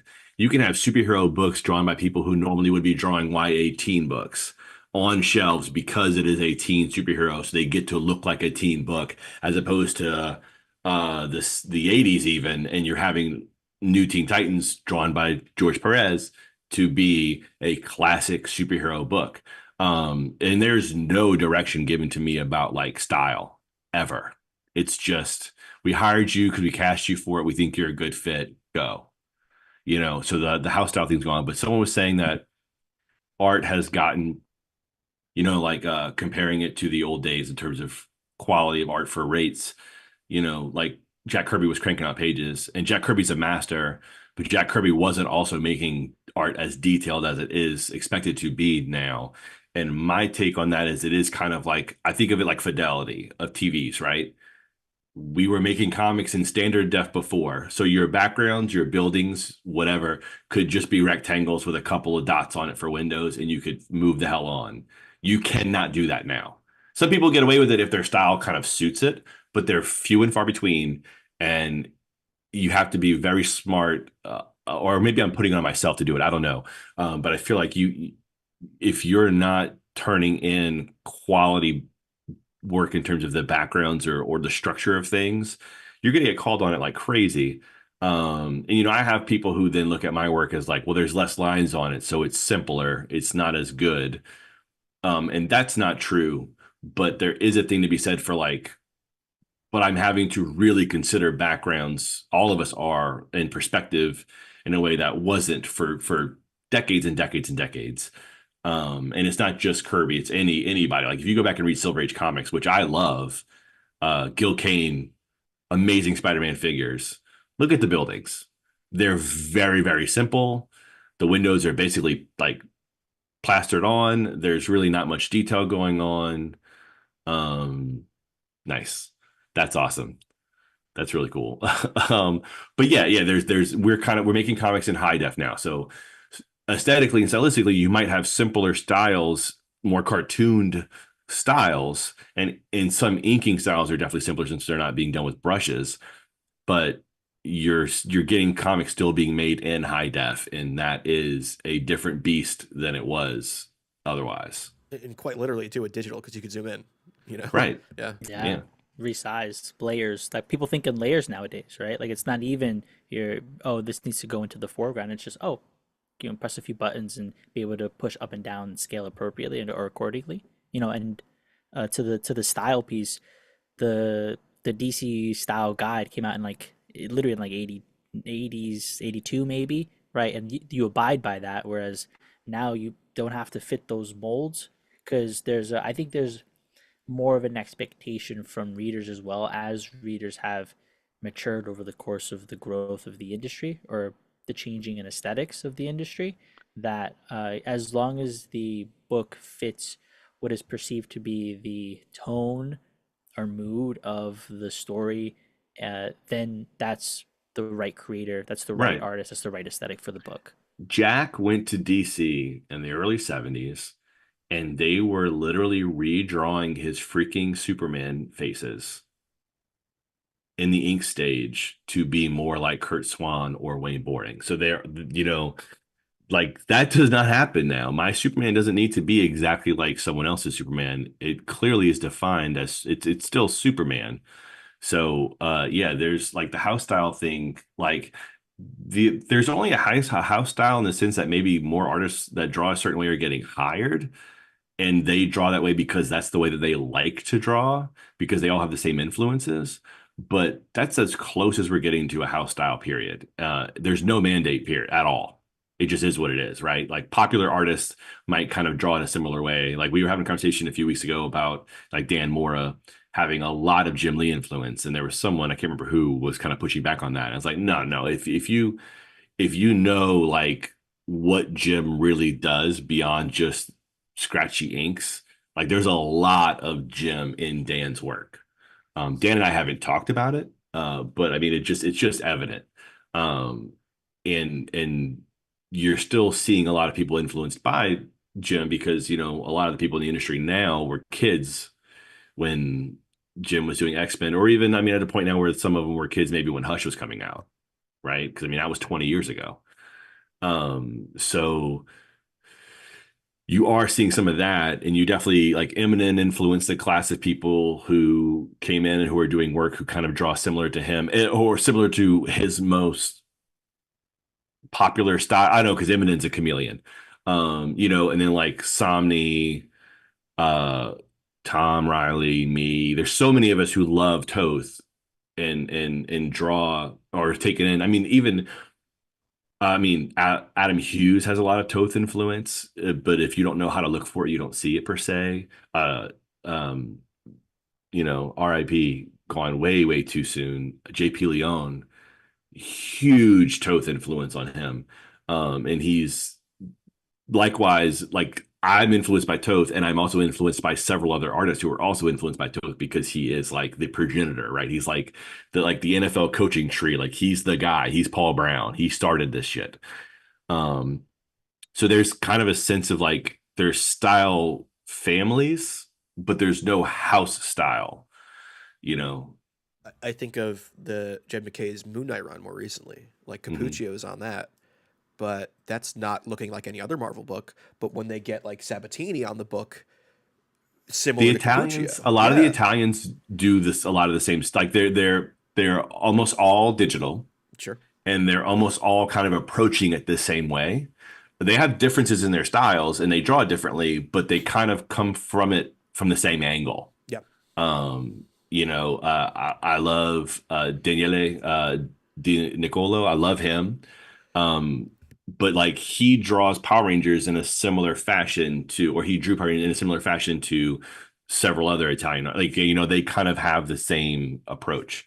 Um, Except for Simone, he's the only one that's like kind of doing like, because he's bringing in like weirder like blowout effects and you know airbrushing, but he also does mixed media because he inks a lot of it traditionally too. I don't know. His process I still quite haven't gotten an angle on. I pencil digitally, but I am a traditionalist in terms of my inking. And my good buddy Danny Earls and I talked about this a lot in New York about like, you know, Danny is a washes guy and he comes in with washes and creates all this atmosphere, but I'm a sucker for like line. So if I can achieve it in line, I'm going to. We're in an era right now where be it digital, be it like paint bucket fills for gray, be it washes for gray, be it markers for gray, or even in some cases zip tone, digital or traditional, we have a lot of artists adding their own grays. And I've thought about it because it looks really good and it kind of gives you a little bit more control over tone. Shadow placement tone, not like feeling tone. Um, but like I'm a sucker for lines. So if you see like I'll go in with lines, evenly placed lines sometimes instead of filling in black to give it the idea, like to, you know, make it a gray visually without actually putting gray down. But it's because if I can achieve it on paper with line, then that's kind of what I want to do. And of course, Danny's like, oh, I love it so much. You do this and you do that. And it's because it's so different from how he approaches it that like it's like magic to him the same way that what he does is like magic to me, in the same way that like I can watch Stelfreeze work and like Stelfreeze is an influence on me in terms of being clean and these crisp inks, But when I watch Stealth Reeves, especially paint or throw in color, it's like, Brian, what are you doing? Like, just like speaking a whole different language. It's like he's an alien. It's crazy. Um, I see someone. What coaching tree is Gavin stylizing from? I think of myself as a mixture. Like my main two modern influences are Eminem and Somni. But I'm a big Toth guy, so it definitely comes from that. But like I love Silver Age Spider-Man, and by Silver Age, I actually don't mean Ramita Senior. I respect and appreciate Ramita Senior. I'm a Gil Kane Spider-Man guy. He's my Okay. Spidey guy. He kind of gets lost in the shuffle sometimes. People think of him as Green Lantern, which of course he did a ton of. But I mean, like that. I was just reading a comic the other day, and that funny flat Spider-Man swinging towards you thing from the old cartoon that gets memed on now, that was a panel copied directly from Gil Kane. So it's like that's a Kane Spider-Man, you know. And he also did issue like he killed Gwen Stacy. He was in there for so many important moments. I mean, he didn't kill her himself, but he's a part of it. It was a He group was under effort. the mask. Yeah. Yeah. But yeah, I'm a Gil Kane guy. So I have a number. Like I feel like I'm a blend of, I love a lot of modern technique, but I'm also a sucker for a lot of classic aesthetics. So I try to kind of bridge the gap between the two. And then like I love Alan Davis. And he's kind of like a cleaner Neil Adams. So there's part of me that also really appreciates what Neil Adams does, even though he gets kind of rough with it sometimes.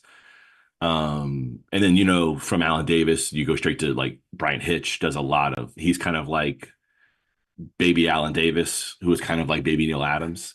Um, and he's such a great cinematic storyteller. And I don't know, I'm kind of a man of multiple worlds, I think, but my biggest two would, especially modern times, would be Chris and Stuart.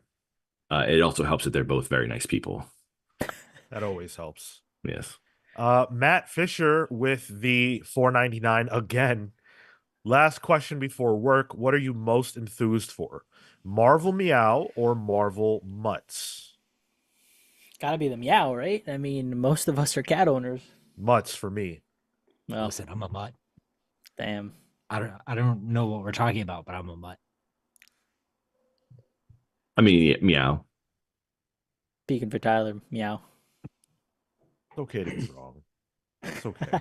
It happens.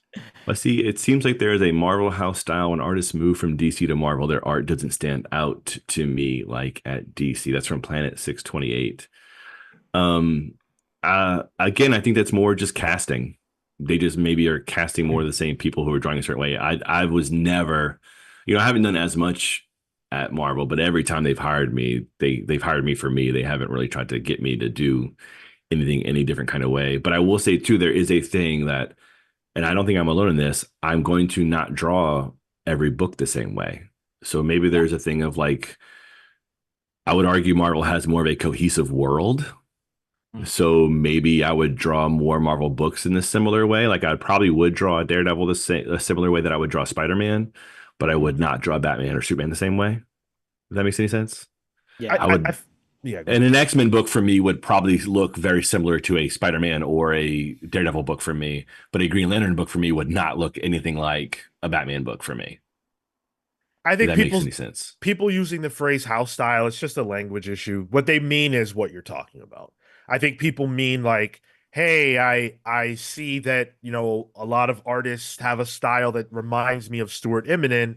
It must be because Marvel, is hiring them for that purpose. Right. So they call it house style. I think that's all that really is. But would I argue that there are a lot of artists whose work reminds me of Pepe Larraz, for example? Yeah, I would.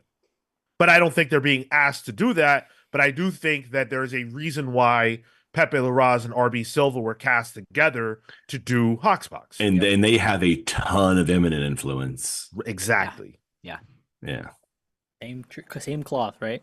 If Hoxpox had come out, for argument's sake, 10 years before it did, it probably would have been drawn by Eminem from a style standpoint. Right, because it really like there's a pretty clear line between the all new X-Men artwork Yeah. to that. Yep. Yeah. Exactly. Yeah. Exactly. Marco, it's pronounced close. All right. Okay. I got it, Cal.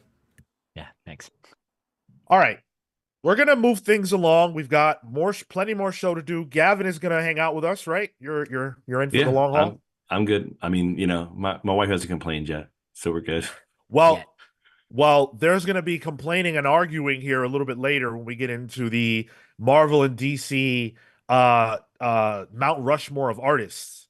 So that should be a lot of fun. We're gonna be doing that in a little bit. Got a little smidge of news, and we're gonna clean out our Grant Morrison top 5 with our number 1 picks. I do want to remind you guys, alongside the fact that we are going to be giving our number 1 picks here in a few moments, the Grant Morrison Book Club is happening this Tuesday.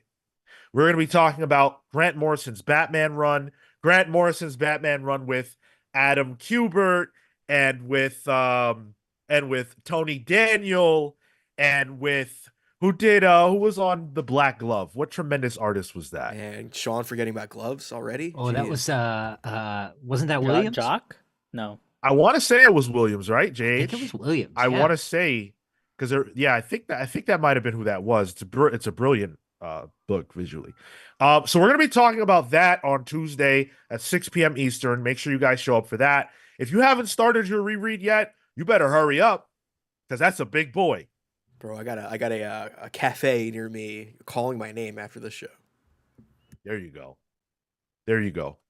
I also want to spend a moment talking about Patreon. Patreon.com/The Comics Pals is the best way to support us. If you enjoy the conversation that we had here and you want to, go the extra mile for us because you appreciate what we're doing, then our Patreon is the best way to do that. And I do want to thank some fine folks right now. We are going to split it up. So, you'll hear some of the shout outs now and then some later on. So I want to start by saying a special shout out to our Palsverse legends, Thunderstruck Rebecca Alejandro, the Hound of Justice Atomic Hound, Starcross Catherine Stars, both of them were here with us before, the Red Spiral Storm, who was in the chat, Orseus the Waterbound, Adam and Bernie the Best Boy, and I also want to thank Sugui Death, who is Izzy's brother, which is really cool. I love that we've got a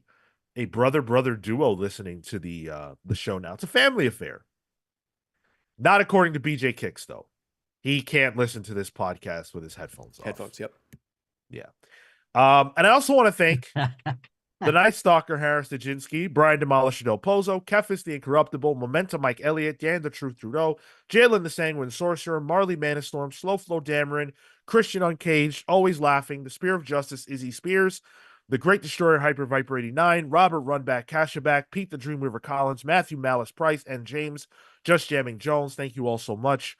If you didn't hear your name, we'll be hitting the rest of you guys a little bit later on. Thank you all for that.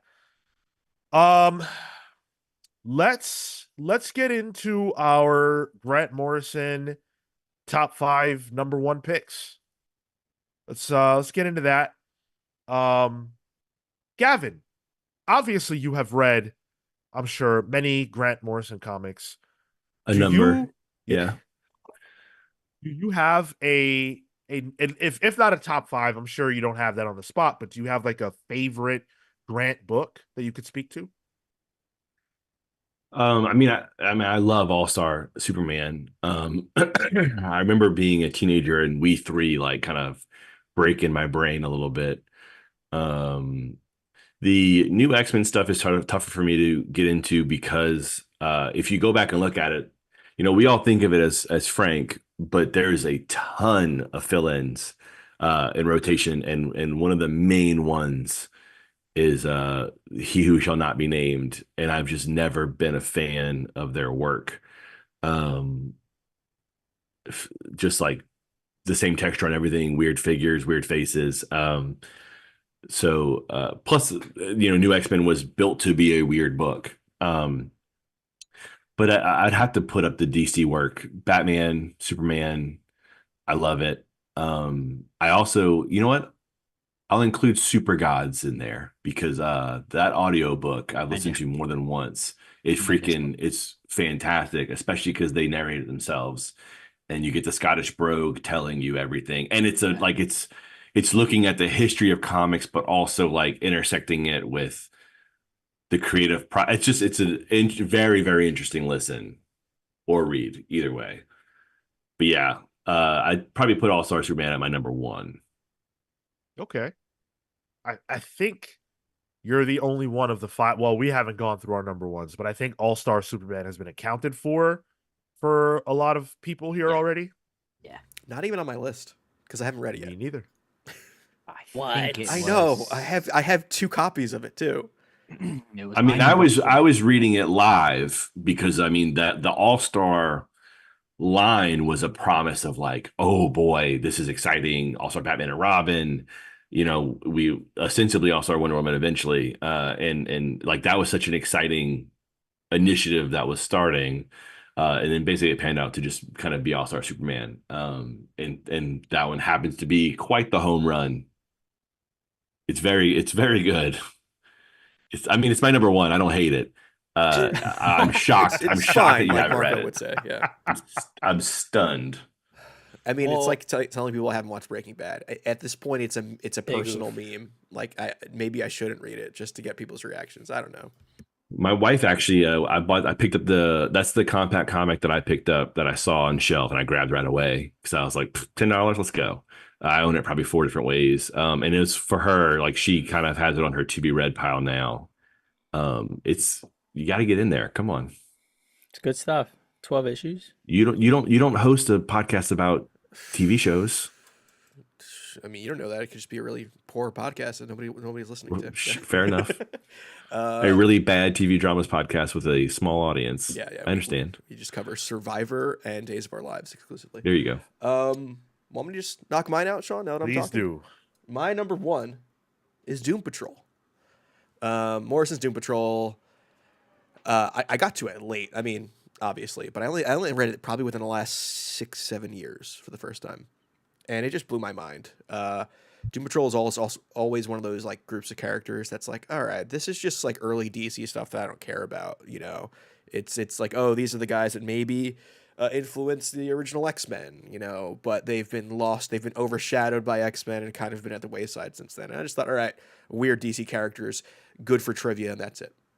But as I had gotten into Morrison's work, you know, finding out that they did, you know, Doom Patrol in what is now Vertigo, even though it wasn't really Vertigo when it was coming out, it interested me.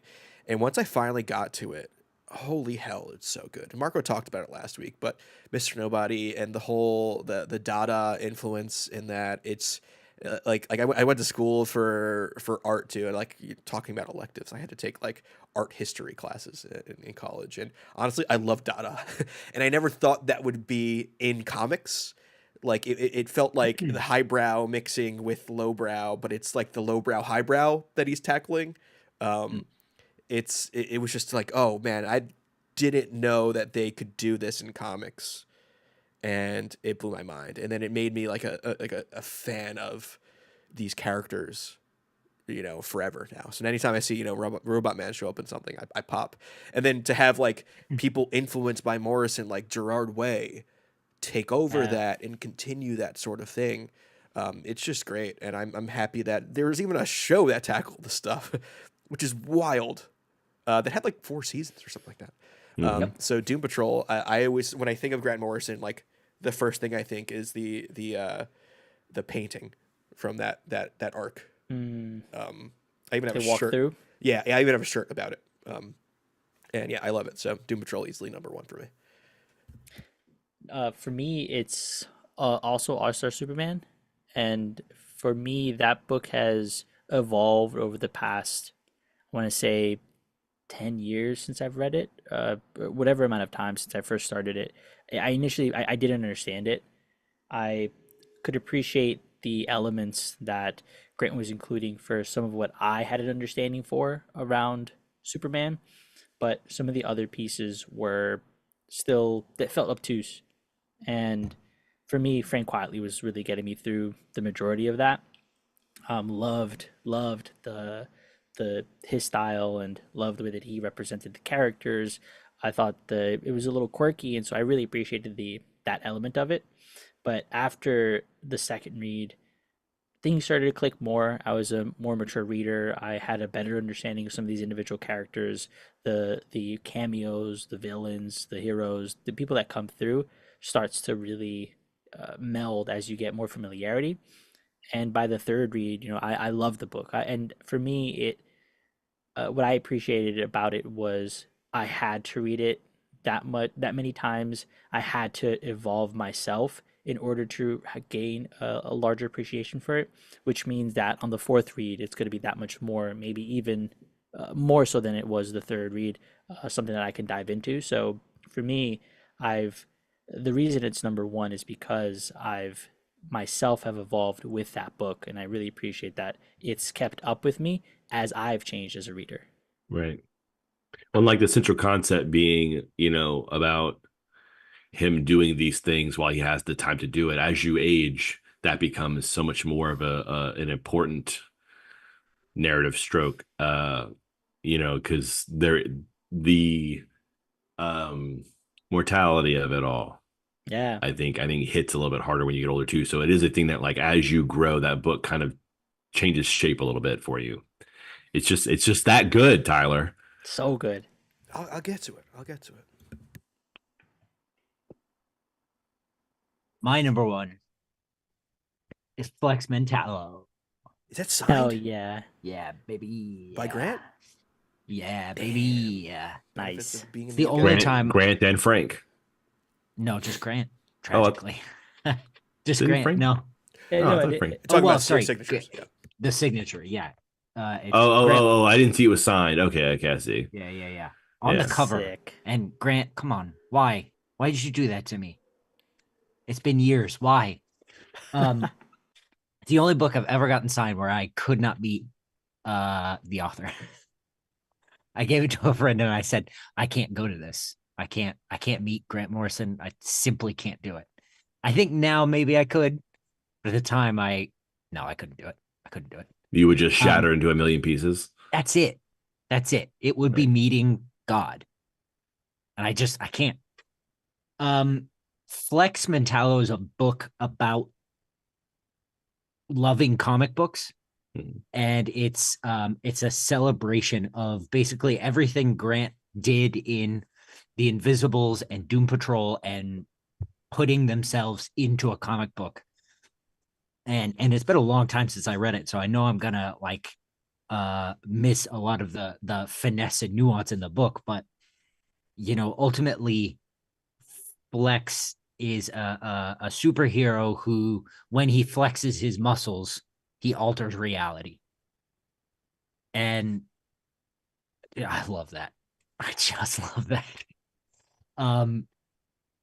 I used this book in my thesis, as a way of exploring what metafiction is and how it's one of Grant's preferred methods of communicating with a comic book.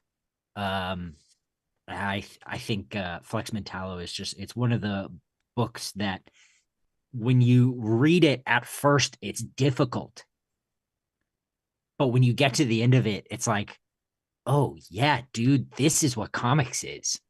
This is great. You can say a lot of things about Grant Morrison, but one thing you can definitely say is that Grant loves comic books with a passion. And that extends to superheroes, that extends past superheroes. And all the weird stuff you hear about them and the things that they do are all emblemized within this book.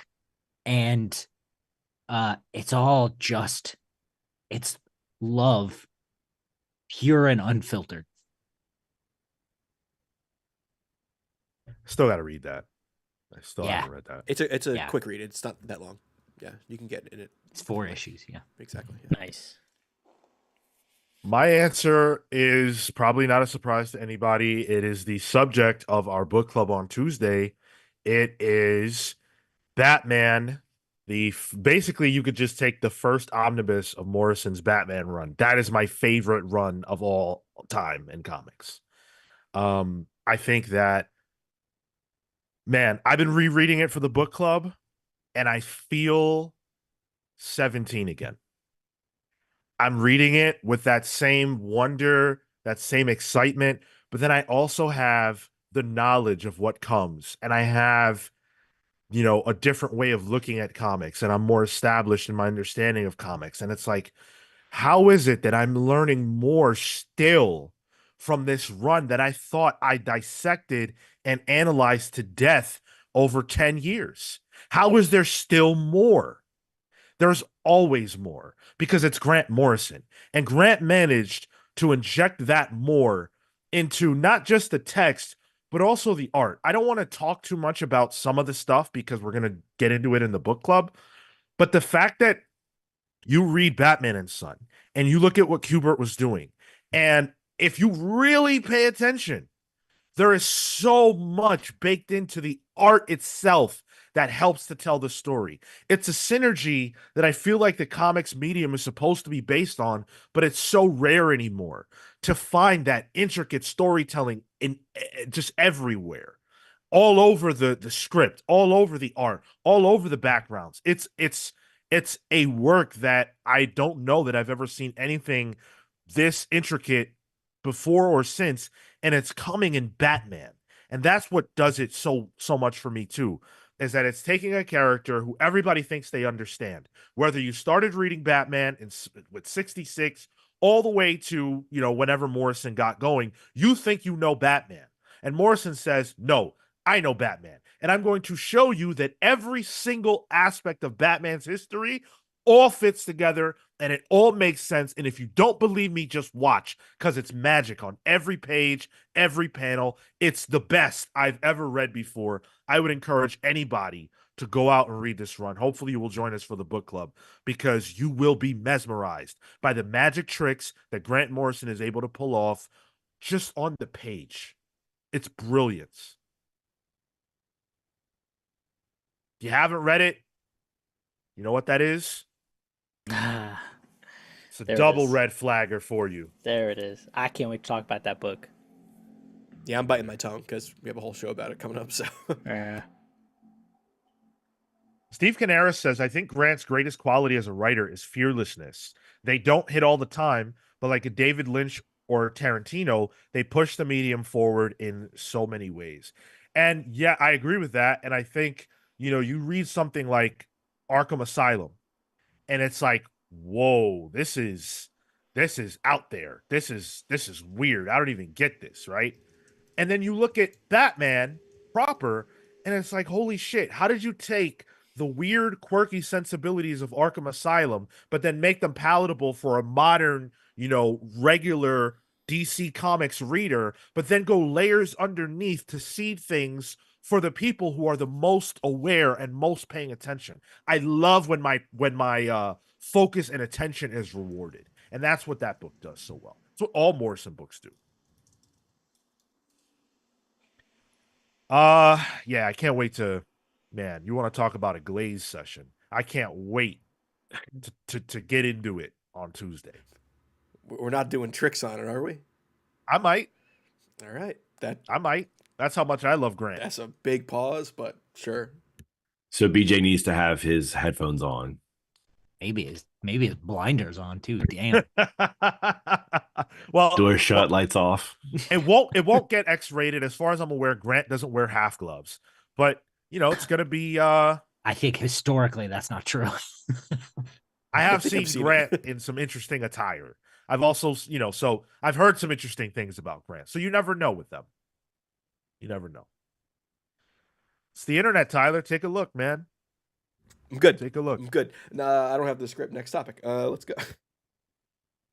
Joe Corallo says Arkham Asylum is one of the only OGNs I ever immediately started reading again right after finishing it. I didn't love it. I never read it fully. I don't think I love it that much, but I do like it. All right, it's good. Gavin, stellar review strong from opinion Mark. about Arkham Asylum. It's fine. Yeah. I appreciate the ideas and concepts in it, but Yeah. McKean goes hard. Yeah. Yeah. Um, did anyone here attend Morrison Con? What the hell is that? Morrison Con was, I believe, it was 2011 or 12. Morrison had a side convention at the hotel during San Diego, I believe, Yo. with a whole bunch of Sounds books right. that they were announcing with different artists and stuff like that. I was a Morrison at the time, and this is post Batman, so I was definitely into Morrison. I remember Bleeding Cool. I think Rich Johnston was there, but it looked like fun. It looked like just like Zdarsky Con almost. Yeah. Yeah. All right, we've got some news to jump into, so let's get into it. This is more of a PSA than anything else, but it's something that I think everyone needs to know because this is critical for this upcoming week in comics. And I don't actually understand why more news outlets are not reporting on this. I think there's something to be said about that. Next week, comics that are delivered by Diamond are going to be delayed by 1 week. Uh-oh. Now, that might not sound like that big of a deal to you, but when I read off this list, I'm not going to read everything, but when I read off some of the titles on this list, this is a fucking problem. And this is why, like, everybody who left Diamond must be looking at this and going, holy shit, did we make the right decision? Although I would also argue that there is an element of it that might be because they left Diamond, that's why this is happening, but follow the trail. So, Bleeding Cool, or the ones who did this article, Rich Johnson, always on it. I love this website. Rich Johnson reported a month ago that Diamond was closing its Plattsburgh warehouse down because they didn't need it anymore. They didn't need all that much space, considering the fact that, they did lose DC, and, lots of publishers have gone in different directions, so they didn't feel like they needed that space. Earlier this week, Diamond said to customers, and by customers they mean retailers, stores that receive material from Diamond, quote, during this period of transition, there may be changes to when you receive your shipment.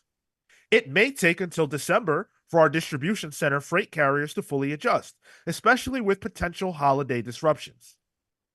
Well, here we are.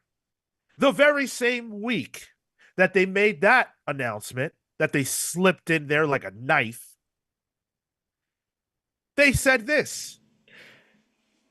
Due to logistical issues related to the transition of accounts to Diamond's Olive Branch distribution center, the following titles scheduled to arrive with product on sale November 27th will be delayed. These titles will now arrive with product on sale December 4th. Here's the list. Here's a bit of the list. Here's a piece of the list. Let's start with Image Comics. They're not going to have Hornsby and Halo #1 from Ghost Machine out next. They're not going to have Hyde Street #2 out.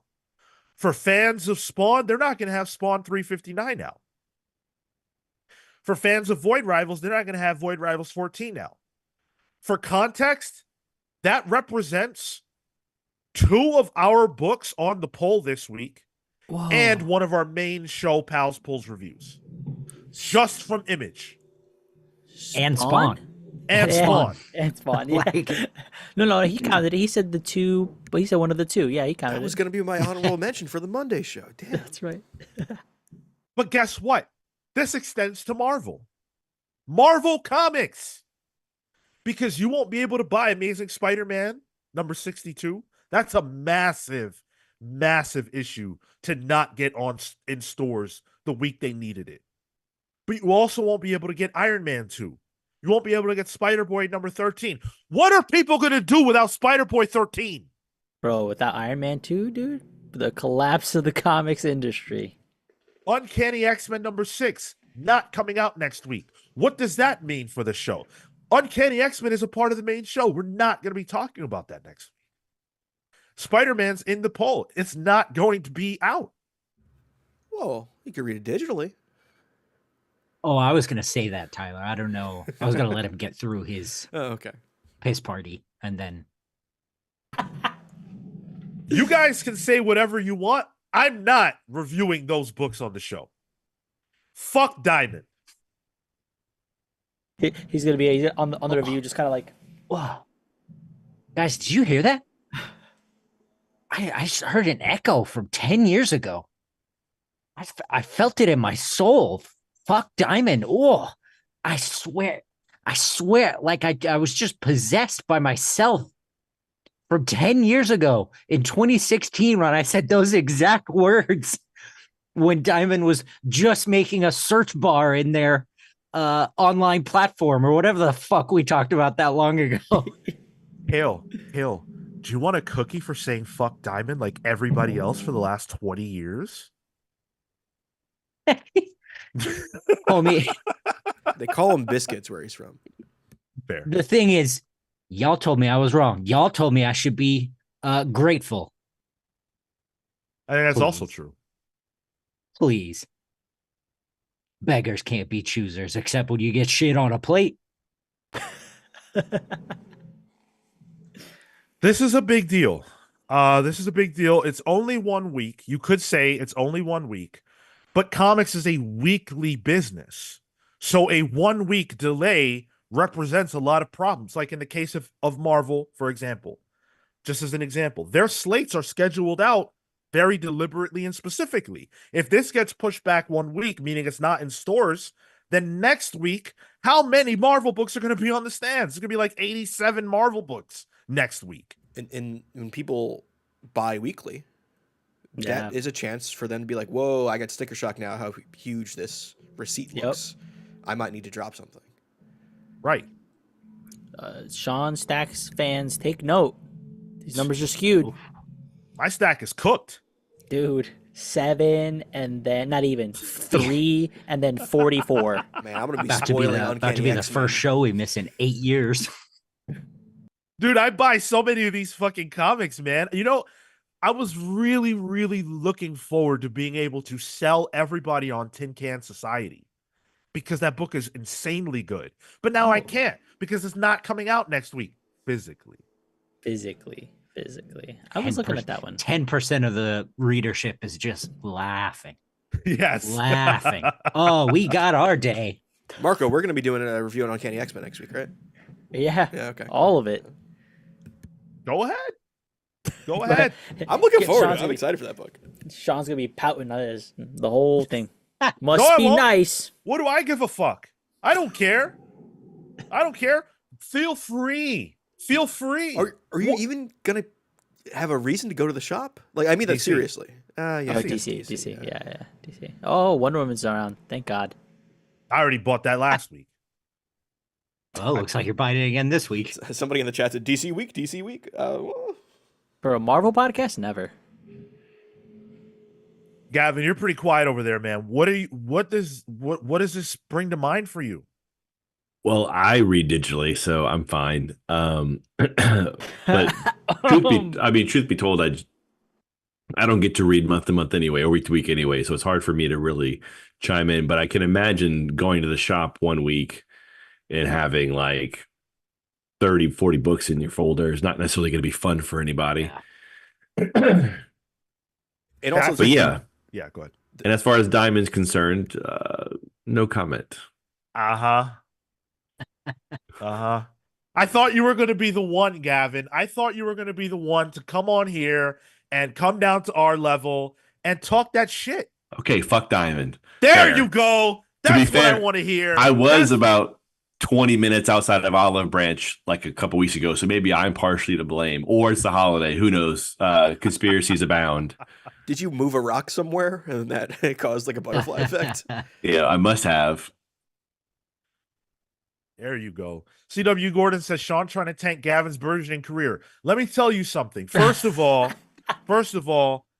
there are 70 people here right now. None of them are Steve Jeppy from Diamond. Okay, that man does not hear this show. Number two, that man's star has fallen so far that he can't affect Gavin's career. What's he gonna do? Not ship Gavin's book specifically?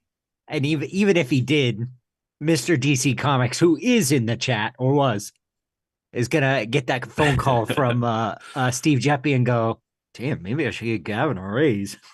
Right. Come on now. Step it up, Diamond. That sucks. No wonder people left you. They've just been taking L after L after L after L since DC did the dip 4 years ago. Lunar needs to be letting people know about this. Yeah, word. It's true. Penguin's trying to get into the distribution, right? They are. They're in bed with Marvel. Yeah, that's right. Yeah, is it all of Marvel books or like half of them?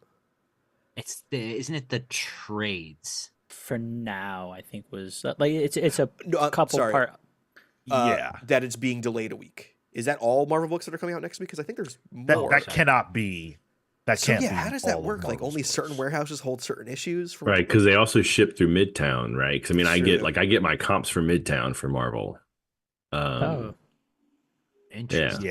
Yeah. Midtown has long been used for stuff like that. They've been used for fulfillment for like if you ever had a subscription to Marvel Comics, which I used to back in the days to get my shit delivered. Midtown was fulfilling those. Yeah. So they do a lot of that stuff. Didn't know that. So are they gonna have the books? I'm imagining that the Marvel books that were on this list, because they're distributed through Diamond, are probably just not going to be available anywhere. Like those issues, right? Yeah. The question of does Midtown have those books is the question Sean goes through all the time without a pull list. So that's true. But in all seriousness, though, this list is, I mean, I'm just going to run through the names of the Marvel books real fast. It's ASM, it's Blade, Red Band 2, Incredible Hulk, Iron Man, Mystique, Spider-Boy, second printing of Storm, Ultimate Black Panther 10, Uncanny 6, and Venom War 5. That's 10 books. Certainly Marvel has more books on the stands than that, and that's still a lot of comics. You heard it first. We're going to be reviewing West Coast Avengers #1 next week. Yeah, I guess honestly, so. It's Jerry Duggan. Probably going to be okay, yeah. So, yeah, go ahead, Marco. I was going to say, I put up a quick poll. This looks like it's going to affect at least 70% of our viewership. A lot of people here reading physical. 70% of 24 people. Yeah, well then. Yeah, I mean, look, we already know that the digital readership is not high. So for all of these publishers, this actually could represent down revenue for the week, because a lot of people are going to go to their shop, like Gavin pointed out, next week, and there's going to be this abundance of books, and some people are going to say, no, I'm not going to spend $200 or $150 in 1 week on comics. I'm not doing it. You can't. That money, the money from next week, right, that you would have been spending on that week's books will be accounted for in some other way if you don't spend them in that shop that day. And I wonder how much of, this coming week will be, oh, my pull is a little light. Let me pick up this DC book that this new all-in title that, I have the room for right now. Oh, sure. And I wonder, like, if the information of whether these books are out is distributed enough. Because a lot of people just have pull lists. They're like, all right, hey, my name's Tyler, picking up my list. And I just pay for whatever I see there. And I figure out what books I get when I open them up. That's a great idea, actually. Like, to be able to, on the DC end, have the shops push the books. Hey, you have some outages here. You still want to get comics? Well, we have a slew of recommendations. That's probably a boon for, at the very least, some of the stores who want to push DC. Gavin, you got any DC stuff coming out next week that we can pump? Unfortunately, no. Sorry. That's all right. Hey, that was the week, bro. I'm a little light. That was the week. By the way, when is the next time we're going to see you in the funny pages? Interiors, it's going to be a little while. I've got 2. I just picked up like the single issue for one of the all-in books, and I have a single issue for a Marvel book that I've got on the docket that I'm probably going to be doing the next 2 months or so. But I mean, that's going to be probably like April. Other than that, it's just covers. But they keep bringing them to me. So I've got I want to say 8 covers on the horizon. Nice. Between the 2 companies. So with this, we're looking at the summer of Guidry coming up. I mean, fingers crossed. Yeah, let's go for it. Let's get granular. Hopefully you'll indulge me. Covers. hmm What's the pay like? You don't need to give me dollar amounts, obviously, but like what is like you just taking on covers and not getting an interior, a long form interior project. How does that affect your financials? Like, is that good enough for you? Covers pay more Okay. for the single, per page. But you're not getting royalties on them. So there is an aspect of, back end that you're losing out on if a book is selling well. So like I did an Ultimate Spider-Man cover, but I'm not getting to share in the spoils of Ultimate Spider-Man being a top seller. But I like them because they're quick turnarounds and I kind of get to do something different. Like I've said before, I got to do 2 Justice League covers, and they were kind of like, well, the team's unlimited now, so who do you feel like drawing? Like, what do you want to do? You just do whatever, So I got to really kind of do very different covers for both of them. And then like I did Batman and Robin Year One is absolutely going to be a different cover for me than like the Green Lantern covers were. So I like them that I get to kind of play around, do different stuff, draw different characters, and it is fun getting to have like a nice graphic pinup image as opposed to sequentials. It's a different gear shift in the brain, and I enjoy it. I've actually actively tried to get more cover work, and it seems to be working, considering how many they brought me recently. But I like them.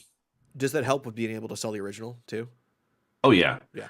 Yeah. I mean, covers typically sell for 4 figures at a minimum, or close to at a minimum. If I was a bigger artist, you could easily be talking about 5 figures. But I mean, I've sold a cover for multiple grand before. And that's always huge, I mean, you're talking about you can almost pay for your bills for a month selling just a couple pieces or one big cover. But at the same time, like some of them, like Spider-Man I framed, I'm looking at it right now. Because it's the first time I've gotten to draw him like in all his glory. So that one's mine. Can't wait to see that one. Prince? Well, yeah, you get to. Yeah, I have. It's been Prince. really. It's been announced and shown. So I've got prints available on my website. What's your Actually, website? speaking of my website, GavinGuidry.com, I have a Black Friday sale. It's been going for the last week, and it's going to go for this all the way through Friday. 25% off everything in the shop. So that's prints. That's I blind bag some of my old sketch cards, so they're $40 instead of the full 90, but you don't know which one you're going to get. Some of them are colored. Normally those are about 120, so you kind of get a chance to maybe get a good one for $40, 25% off of that. You're talking about $30 is pretty good. Sketchbooks, original pages, all that's available for Black Friday sale, and the code is listed on the site, but it's just Black Friday in caps, one word. I have 2 of your sketch cards too, so I recommend them. They're great little spots to fill in the spots on your wall. And we did the blind bag thing last year with some of my old ones that were just black and white, and we did them for less because we didn't throw in the color ones. But it was kind of fun seeing who got what. And now it's kind of like having kind of premium cards in there too. It's kind of fun to be like, who got the foil card kind of thing. It's bringing me back to my booster pack days. Yeah, I was gonna say you're gonna capitalize on all those people playing that Pokemon mobile TCG right now. Yeah. Yeah, which I am. I got myself a nice Charizard EX, three gold diamonds, so it like pulls you into the card, and it's got like an animated sequence. Nice. It rips. Nice. You're gonna have to drop that friend code in the chat there. Yo, same. I should Guys, add it to my my Blue Sky profile. That's GavinGuidry.com again. Joe Corralo Yep. says, I got a page of Gavin original art when he was still affordable. For the sketch cards are listed as $0. If you go into the blind bag sketch cards, that's where they all are now because I can't list them. I didn't want to list them as individual because they're mysteries. So you just grab them for one. And Joe, oh yeah. Well, Joe, what did you get from me? Interesting. And it's still affordable No, comparatively. Gavin, listen, you could get a Gavin, right? For the cost of like, I don't know, your fucking Amazon Prime subscription monthly or whatever it is. Or you could reach out to Jim Lee and see what that price looks like. You want to talk Right? about affordability? Shit is all Ooh. relative, baby, because for that Jim Lee, it's gonna cost you what, a house? Down payment?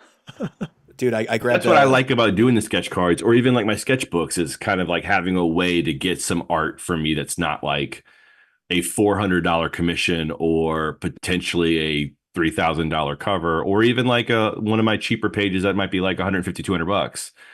That compared to a $30 book with a bunch of art in it is way different. Yeah, get it on the ground floor, guys. That's what I'm saying. Like I have a Tom Riley commission, and I have Danny Warren Johnson art because I'm like, all right, these guys, they're gonna be important soon, and get all you can. Gavin's on his way. Exactly. Well, ideally my prices will go up from here. Exactly. That's the point. Yeah. I've actually been like, it's tough. It's always a tough thing to try and mull over when to make these little boosts and things like commission prices. But I think I might just round it out through the year, and 2025 is going to be another bump. So if there's something you've been really wanting from me for cheaper, this might be the last chance to do it this year. I'm going to take more commissions probably next month, and that'll be it.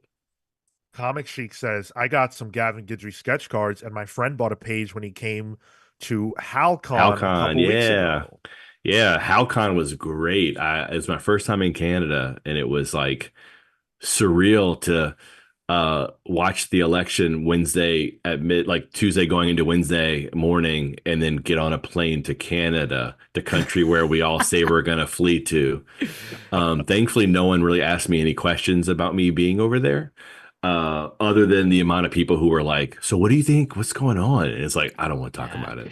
Yeah, I got Trying to it. sell some fucking sketch cards, man. I don't talk about the election. I was checking into my hotel, and the lady at the front desk was like, so were you watching the Trump election? I was like, I don't want to label it that. I don't want to like give him ownership of it. But yeah, it was very surreal. But it was beautiful. It's that like kind of European weather of like gray skies. It was cool and windy and brisk, and like compared to being in like, it was 80 degrees Fahrenheit when I left here that morning, and I got there and it was like 45. So it was a much improved as far as I'm concerned. And Gavin, that's Halifax, I'm guessing, right? Mm-hmm. Okay. Oh, I've always wanted to go there. Yeah. It looks really nice. Yeah, Nova Scotia. It was cool for me too, because like in Louisiana, like Cajuns, the word Cajun comes from Acadian, which is the name used by the French living in Nova Scotia. So my family was in Canada between France and Louisiana. So if your family wasn't in Nova Scotia, you're not Cajun. You might be Creole, which is a different type of French. It's Louisiana born French. So I've got like Creole ancestry, but I've also got Cajun ancestry because I have on both sides of my family people who were up there. And it was only like 50 different family names. It was only like 10,000 people, but they were forcefully deported. That was another thing. Going to the site of my family's forceful deportation the day after that election, where that is now on the table for another group of people, was a very weird thing. And they have monuments to it out there. So, 10,000 people were forced onto ships and left. Families were split up. People died, lost at sea, all kinds of craziness. And now we might just do it again to different people. It's great. So it was very interesting to be the one place outside of France or Louisiana where there's like a familial connection in that way. And not in Halifax proper. There was a monument in Halifax. My family did not live in Halifax itself, but like an hour west, And so it's kind of cool to be there. Like I was joking with somebody, like I'm at a pub and I look over and there's a little stage and there's a sign that's like, this musician's playing and it's like Jordan LeBlanc. And I'm like, oh man, I'm in like the only other place outside of France or Louisiana where there's going to be LeBlancs just randomly around. And people try to speak, like I don't speak French because it got kind of banned in Louisiana ostensibly. So like there's a whole generation of people who didn't pass it on. So I didn't learn Cajun French because my great grandmother didn't pass it on. She would speak it when we were kids when she didn't want us to know what she was saying, like when she was on the phone gossiping. But once people realized where I was from, they would try to speak to me. I was like, I'm sorry. I like you guys embraced it. We didn't. I got to get on a Air Canada plane, and instead of seeing like the second language being Spanish on little markers and stuff like that, it was all in French. And they read all the announcements in English and then again in French. And I was like, oh, Louisiana missed the opportunity to do this. It was very, very surreal. And their money feels like fake money, but it was cool. I It is really fake. enjoyed it. It's like plasticky. It's very weird. It's got like some transparent elements to it, but like the actual texture feels so different. It was interesting, but the food was great. And there's pubs and beer everywhere. Like there's pubs like there are Starbucks here, where it's like you go 2 streets over and there's another one. They're just nonstop, which I didn't hate. Planet 628 says, wow, he should do a Gambit or Shadow Man book. He has the pedigree. Gambit's been kind of like my thing growing up of like I have a love-hate relationship with him where he's a weird caricature, so I hate him, but he's also cool. And the iconography is awesome. And it's still nice to have a character to latch onto as a like my sort as a type of minority group anyway. It just stinks how many times he's done in such a weird goofball way. But I've been consulting on all Uncanny X-Men with Gail. I've been helping her kind of get Gambit and the New Orleans in general a little bit more accurate geographically, historically, and culturally. And I also have like a little Gambit guy right here. Hey. Hey, nice. Hopefully, all that work that you were doing, Gavin, to help with that series will pay off in the future. Next to my Squirtle. Hey, nice. Let's get on to the last bit of news. Dan Slott, not a name that comes up around these parts too much, but certainly might be soon because according to Bleeding Cool and Scuttlebutt that Rich Johnson picked up from Thought Bubble, the rumor mill is swirling with the idea that Dan Slott is leaving Marvel Comics, that he will be ending his exclusive, or it's come up, and he is wanting to go and work for DC. Now, apparently, Dan Slott was reached out to before to do some DC work. That would have been in 2016, but he was still under contract and he didn't want to leave Marvel quite yet. DC wants to pick up Dan to do Superman work, and it appears that now he is interested in kind as far as making the jump and doing some Superman stuff. So, of course, we know about Action Comics that was doing the Superman All-Stars deal for a little while. Right now, Mark Waid is writing 4 issues a month of Superman. Action Comics is dropping weekly for 8 weeks, I think. We don't know what's coming up after that. Could it be Dan Slott? Could he be waiting for Superman proper to open up when Josh Williamson is done? Or is it not Superman at all? Is this just BS? What do you guys think? I would like him on Action, actually. Whether or not it's for Superman Superstars or All Stars, whatever the heck they call it. I like Dan Slott. I'm a Dan Slott fan. Well, I got a sneeze coming. Bless you. It feels like Action is the more marquee title for Superman as opposed to Batman. Yeah. Where Batman is the title versus Detective Comics. Yeah. And I feel like 2016 would have been around the time that Silver Surfer was coming out. That was like praised at the time, I think. And that kind of story, I think Dan Slott is really tapped into, kind of like an old-timey classic comic books tale. His Silver Surfer run, his Fantastic Four run is underappreciated, I think. So the potential of this is actually exciting for me. And I think sometimes that jump over to, between the big two is kind of the fire under the ass of a creator that could really help them, tap into something they haven't tapped into in a while. Tilo makes a good point. John Ridley is after Wade. That's my fault. You're absolutely right about that. We don't know the length of the run that Ridley will do. I feel like I want to say that Ridley doesn't often have like really long runs on things. So, remains to be seen. But in any event, does Dan Slott going to DC to do Superman or anything else excite you guys? For me, it does, just because I've heard a lot of praise along the Spider-Man pieces, and I know like there's a lot of fandom around it, and um, if it's a prolific creator or somebody who is coming into a new sandbox, I think that's exciting because it to me just oozes potential. And I think if it's Superman, I would want the Superman proper book. I was loving the stuff that PKJ was doing prior, and now that Williamson's on, I think I would prefer seeing a different writer there. And my assumption for Williamson is also he's going to be, shifting over to more of the Skybound stuff, Energon. So I would imagine that that makes the most sense as well from a what title is available, who can kind of slot in for that writer. Tyler. And I want to see that alongside Mora. I think that's going to be cool. So for me, I'm excited for both of these potentials. And if not, I don't know who else he'd write. This has no heat for me. Yeah. Oh, Yeah. Go ahead, Kale. Well, I'll wait for an announcement or a preview, a summary of what he's gonna do. I don't. Slott's time on Spider-Man for me was really great for one point, and that's Superior.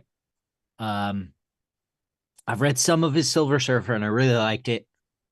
I'm sure his Superman will be really good. Slott's just not a name that pulls me. I notoriously never read Superior Spider-Man because I was against the idea. But everything before that and everything after that Slott did, I really, really loved. So I consider myself a fan of what Dan Slott did during his time on Spider-Man. But everything else that I can think of that I read, I didn't love. And the idea, the prospect of him jumping ship to DC, on one hand, I think about it like I think about, how I thought about Bendis, where it was like, okay, kind of spinning his wheels at Marvel, let him go play in the other pond, and hopefully that will re-spark the creative juices to do something really spectacular. And that didn't quite happen, at least not for me. And so because of that, because of the fact that I frankly haven't read anything Slott has written since the Reckoning War, I'm kind of, I don't care. Like Spider-Boy wasn't it for me. A lot of the Spider stuff he's been doing, Spider-Verse, I don't care about any of that. So I haven't read a Slott book probably in 4 years. That's a long time. This doesn't do it for me. But it is another Marvel exclusive creator who is leaving Marvel. At the very least, ending their exclusivity. Yeah, Jason Aaron's still going to work at Marvel. I'm sure Dan Slott will pick up jobs at Marvel. But the exclusive contract is over yet again. Al Ewing, another one of those people. Yeah. I think it's the creative potential that is DC at the moment, the all-in stuff, the absolute, like for that to be what guides people and drives people. These are creators who ultimately want to create good stories, who want to leave a lasting mark, and that to me becomes the potential is if maybe they're not feeling creatively satisfied, or if they've done enough on the Marvel end, shift over for sure. Brian Adkins says, "Wow, you all are downers." I don't feel like that. I'm excited for it. I'm excited at the idea of it. So I wouldn't say all of us are, but I also don't, we're telling the truth. The show is not about it's not about the glaze. It's about the truth. well, Tuesday it's going to be the glazing. Yes. If you want the glaze show, come on Tuesdays. Yes, absolutely. I'm a downer. Have been the whole time. Tilo said, I feel like Jed McKay is the only one left. Well, Jed and Jonathan Hickman. Once they lose Jonathan Hickman, I don't know what happens to Marvel. Jed McKay's Marvel man. It's my time then. They'll pay you for it. Don't worry. They're going to start having to go to podcasters. Dynamite went to Sal. They grabbed Sal. they're gonna have to start grabbing at us. Who's next?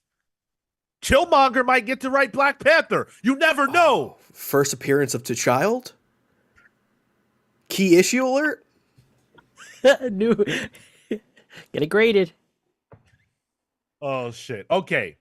We promised you last week that we were gonna do, because we had the very controversial conversation about the Mount Rushmore of Marvel and DC Comics writers, right? And that was fun, but there was also a lot of people who said in the chat, and of course here, we need to talk about the artists. And that's what we're here to do. And Gavin is here to put us all in our place about our choices and to tell us that we are objectively wrong.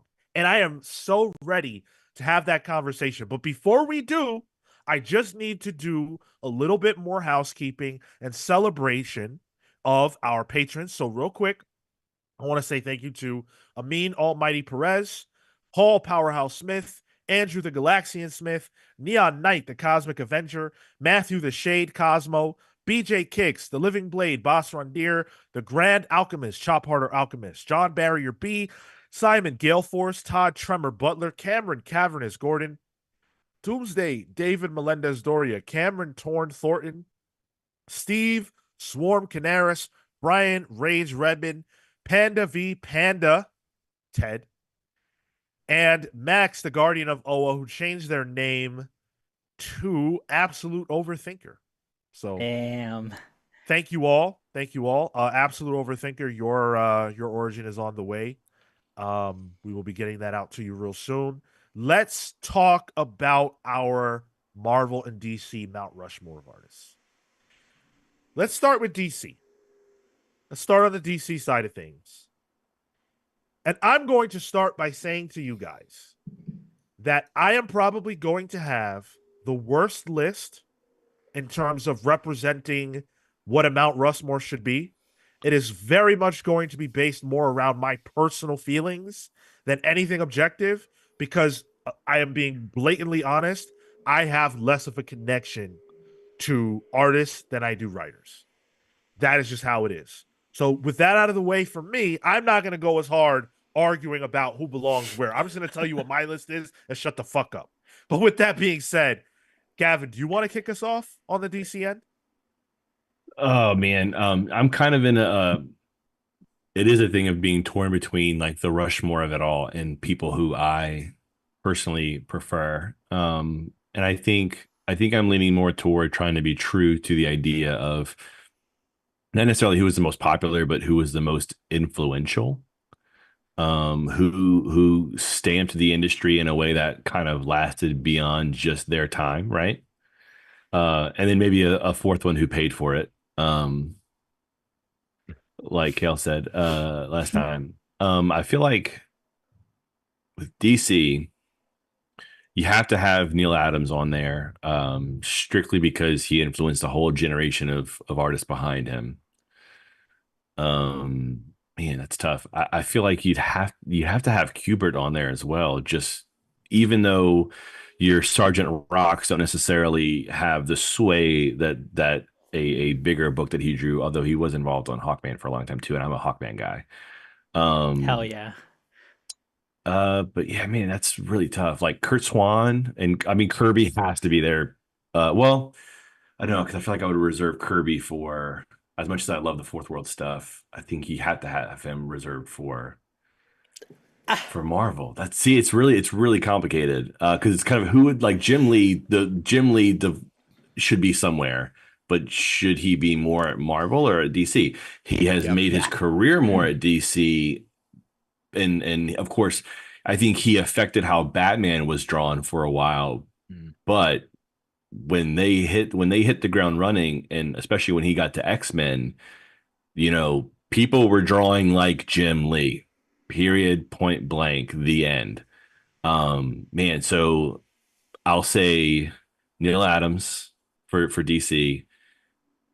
God, Neil Adams, Kurt Swan. Ooh. Ooh. Kubert. That's 3.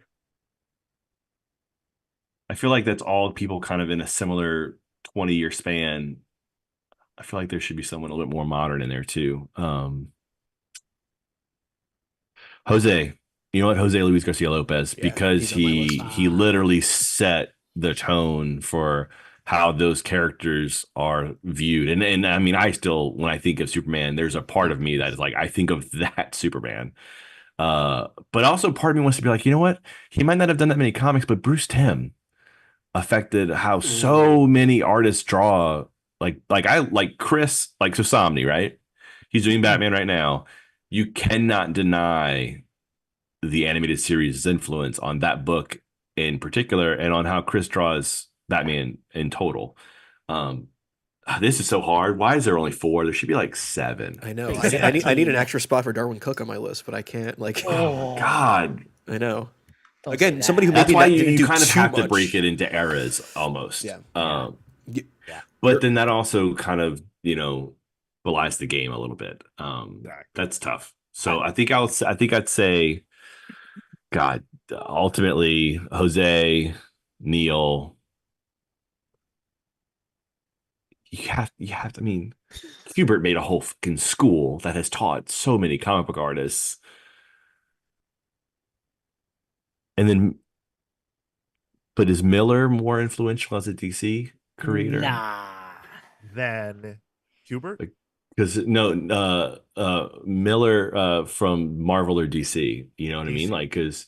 because yes, his Daredevil, he changed Daredevil, but Daredevil's not Batman. And his it was his writing that did Batman, not his art. True, and I will say my favorite Frank Miller Batman is Year One, not Yeah, Dark you've got Knight. eyes. And now it's Mazzucchelli. Yeah, that book's fine, right, Marco? Yeah, it's all right. Oh, y'all are killing me. Yours is very similar to my list, actually. Yeah, okay. So I cool. guess I'll just say Yep. what was it? It was Jose, Adams, Kubert, and Swan. We'll just call it that so I can move on because I So don't you're want to leaving- keep thinking about it. You're leaving Perez off. I think so. I really think so. Interesting. All right. Just because I don't know that George spawned a generation of people drawing like George the same way. I prefer George to Neil personally, but I don't think there were a bunch of mini Georges running around like there were a ton of mini Neils running around for years and years and years. So I'll say mine is almost exactly the same. Okay. I have Kirby, Lopez, Neil Adams, and Darwin Cook, which I thought would be a spicy take, but I guess it isn't. I mean, he's another guy that was so heavily influenced by Toth, but there's certain creators in particular that are just pure cartoonists. Yeah. That like, he's someone that like, while yes, he's influenced by Toth, he's such a great cartoonist in general that like it elevates it. Yeah. Yeah. God. This is tough. New Frontier is what I've been thinking about it DC. off and on all week, and it has not gotten easier come game time. I feel like we're all agreed on 2 at least, because on my list I also had Adams and Lopez. I think those 2 are undeniable. They're on my list too. Yeah. Yeah. So it's just the last 2, and for me, those last 2 would have been. I was flip flopping on Jim Lee, but I think the point was made earlier on X-Men and that being that much more influential from an artistic standpoint. So I'm going to rescind that. But I don't have a replacement. It would have been Perez, but I swapped Perez out for Lopez, and the only other one I could think of is Kirby. You just named my list. Yeah, mine's Neil Adams, Jack Kirby, George Perez, Jose Luis Garcia Lopez. Did you have Perez, Kale? I had Perez, but you know what? I've been talking a lot about Perez in all the times we've been talking about Perez. I think I've met Jose Garcia Lopez. Oh my God. Garcia Lopez is the one you see on like birthday plates. Yeah. You know, I it think is the but- design you think of. Perez is fun. I mean, Garcia Lopez is funny because he never had a big definitive run. Yeah. but he affected the universe and the line aesthetically so much that I feel like it's hard to deny him unless you are focusing strictly on, you know, big runs. Like I see someone like saying like Kevin McGuire. I know Kevin personally. He's fantastic. I mean, what he does with his expressions is great, but I also don't think Kevin has spawned a generation of people who have him as a main influence the same way that Jose or Neil or anybody else has. He's the guy who did the style guide, man. Like you can't deny that. That's it. Yeah. Point blank. Yep. Okay. Yeah, so your mic, Sean, if you're trying to talk. Yeah. Oh, I'm sorry. So I have I have George Perez. I have J.H. Williams. Oh, I I love have J.H. Williams. me too. But Yeah. he would probably not be on most people's Mount Rushmore, but it's just based on who I like. Yvonne Reese and Alex Ross. Those are my favorite DC artists. Ross was a name that was popping up on my Marvel list and my DC list, and it's so hard because yes, it's iconic, but when you think about like Alex Ross is Alex Ross, you cannot really mimic Alex Ross. So where his influence isn't as There's easily very little influence there. related. Like, you can't be like, oh, this Yeah. person, is influenced by Alex Ross. I'm sure everyone is to an extent, just in terms of like the like point of view and layout, especially of covers and stuff like that. But it's easier to be like, like Toth is, you can see the lines of like Darwin Cook to Chris Somney. Ross is tricky. I mean, I would have put Toth on my tree. I mean, on the Mount Rushmore had he done a little bit more for the actual company, but so much of his published comics work was with like Eclipse or Yep. someone outside of the big two. He never really did a long running thing. But so if we were to do just Mount Rushmore of comics artists, Toth is on there, period, because he's influenced generations upon generations of artists.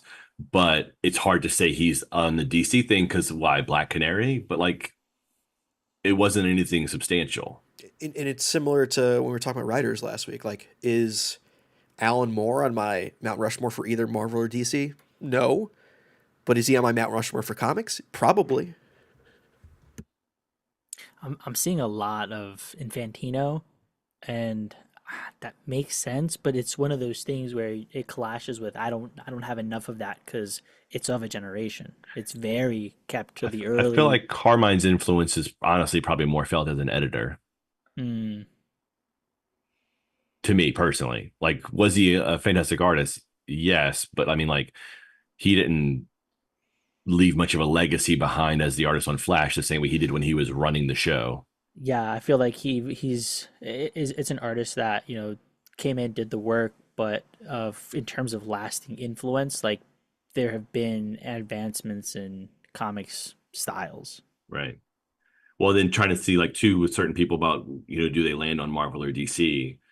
Like a Neil Adams, people have done both, but like to me, whenever I think about Neil's work, I think about Batman and I think about Green Lantern, Green Arrow, and those were two substantial and length bodies of work, and then with John Byrne, like, yeah, Man of Steel, and he did that for several years, but when you think of John Byrne, you think of Marvel. Yeah. Yep. Just you wait, we'll get there. So, all right. So we all gave ours, right? We're all good. Yeah. Do we want to try to do a definitive list? I think we have I three mean- definitively for sure. Yeah. Oh, 3? I thought we had 2. Perez, Garcia Lopez, and Adams. Oh, Or, okay.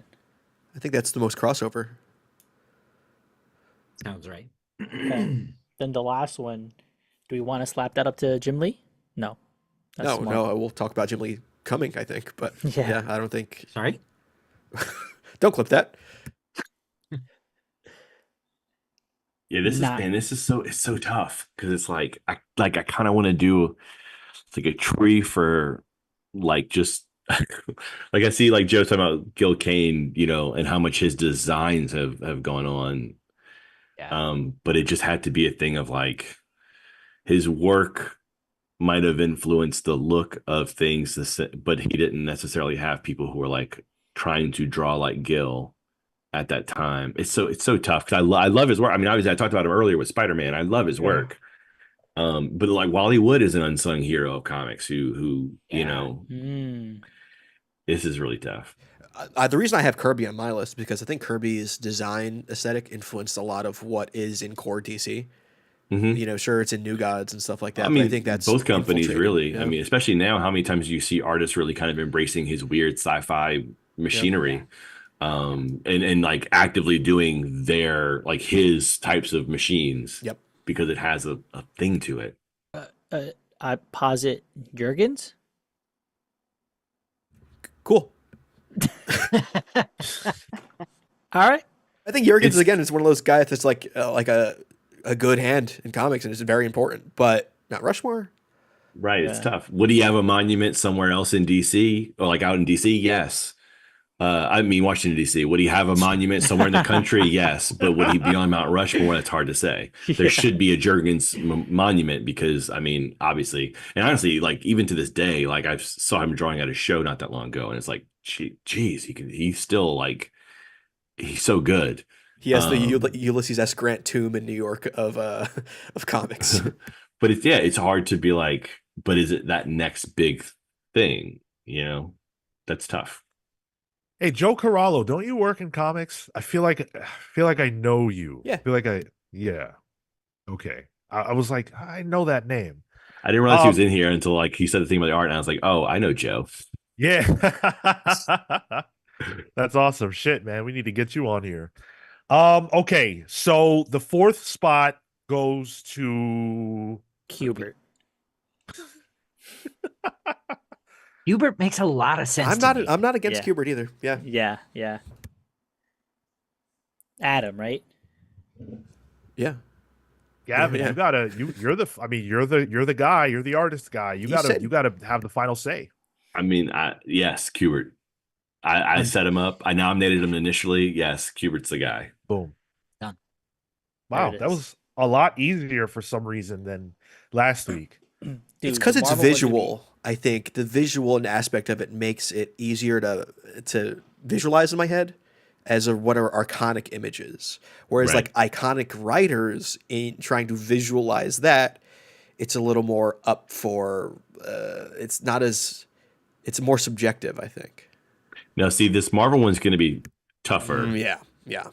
because What? Marvel had such a specific iconic start that there's going to be some rock fights, I think, over the people who were drawing Marvel books in those first 10 years that deserve to be on there. But there's going to be a name that I'm going to leave off, I think, that people might be upset with. Yeah, I feel like Marvel's the easy. Could we get into Marvel? I'm gonna We list are. out. For it. go. You start. If it's so easy, you start with Marco, Marvel. go. I'm listing out the right answer. Marvel out the gate, fan okay? Marco over here. My man Out the knows gate. 3 Marvel creators. Let's go. Jim Lee, Junior Senior, John JR Byrne, Senior. and McFarlane. Didn't you just name 3 names? 4. Can you repeat them? John Romita Senior, Jim Lee, John Byrne, and Todd McFarlane. Okay. Easy. It's the right answer Those aren't bad. You have Those three. are- You have 3 that match mine. because it's correct. Yeah, mine are Byrne, Ramita Senior, Jim Lee, and Kirby.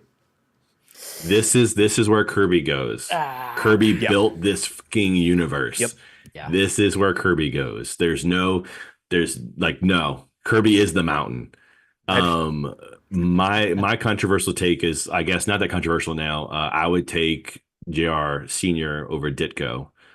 Personally, I think he had a longer influence, a broader influence, in general.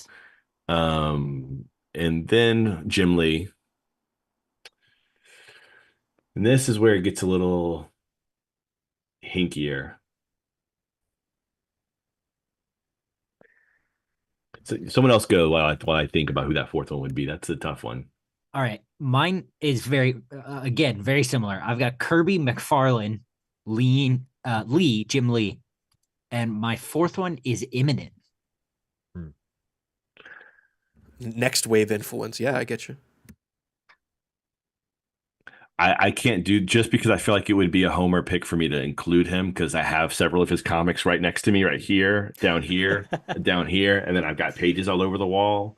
But But I mean, if surely that means okay, then you're right, because Yeah. I'm in the industry. Yeah. Yes, Eminem's the fourth guy. I don't. There you go. that's it. Done. Oh, it's John Byrne erasure for his Tumblr comics. Well, there's several reasons to erase John Byrne. Wow. Fair. So okay, so definitively Lee.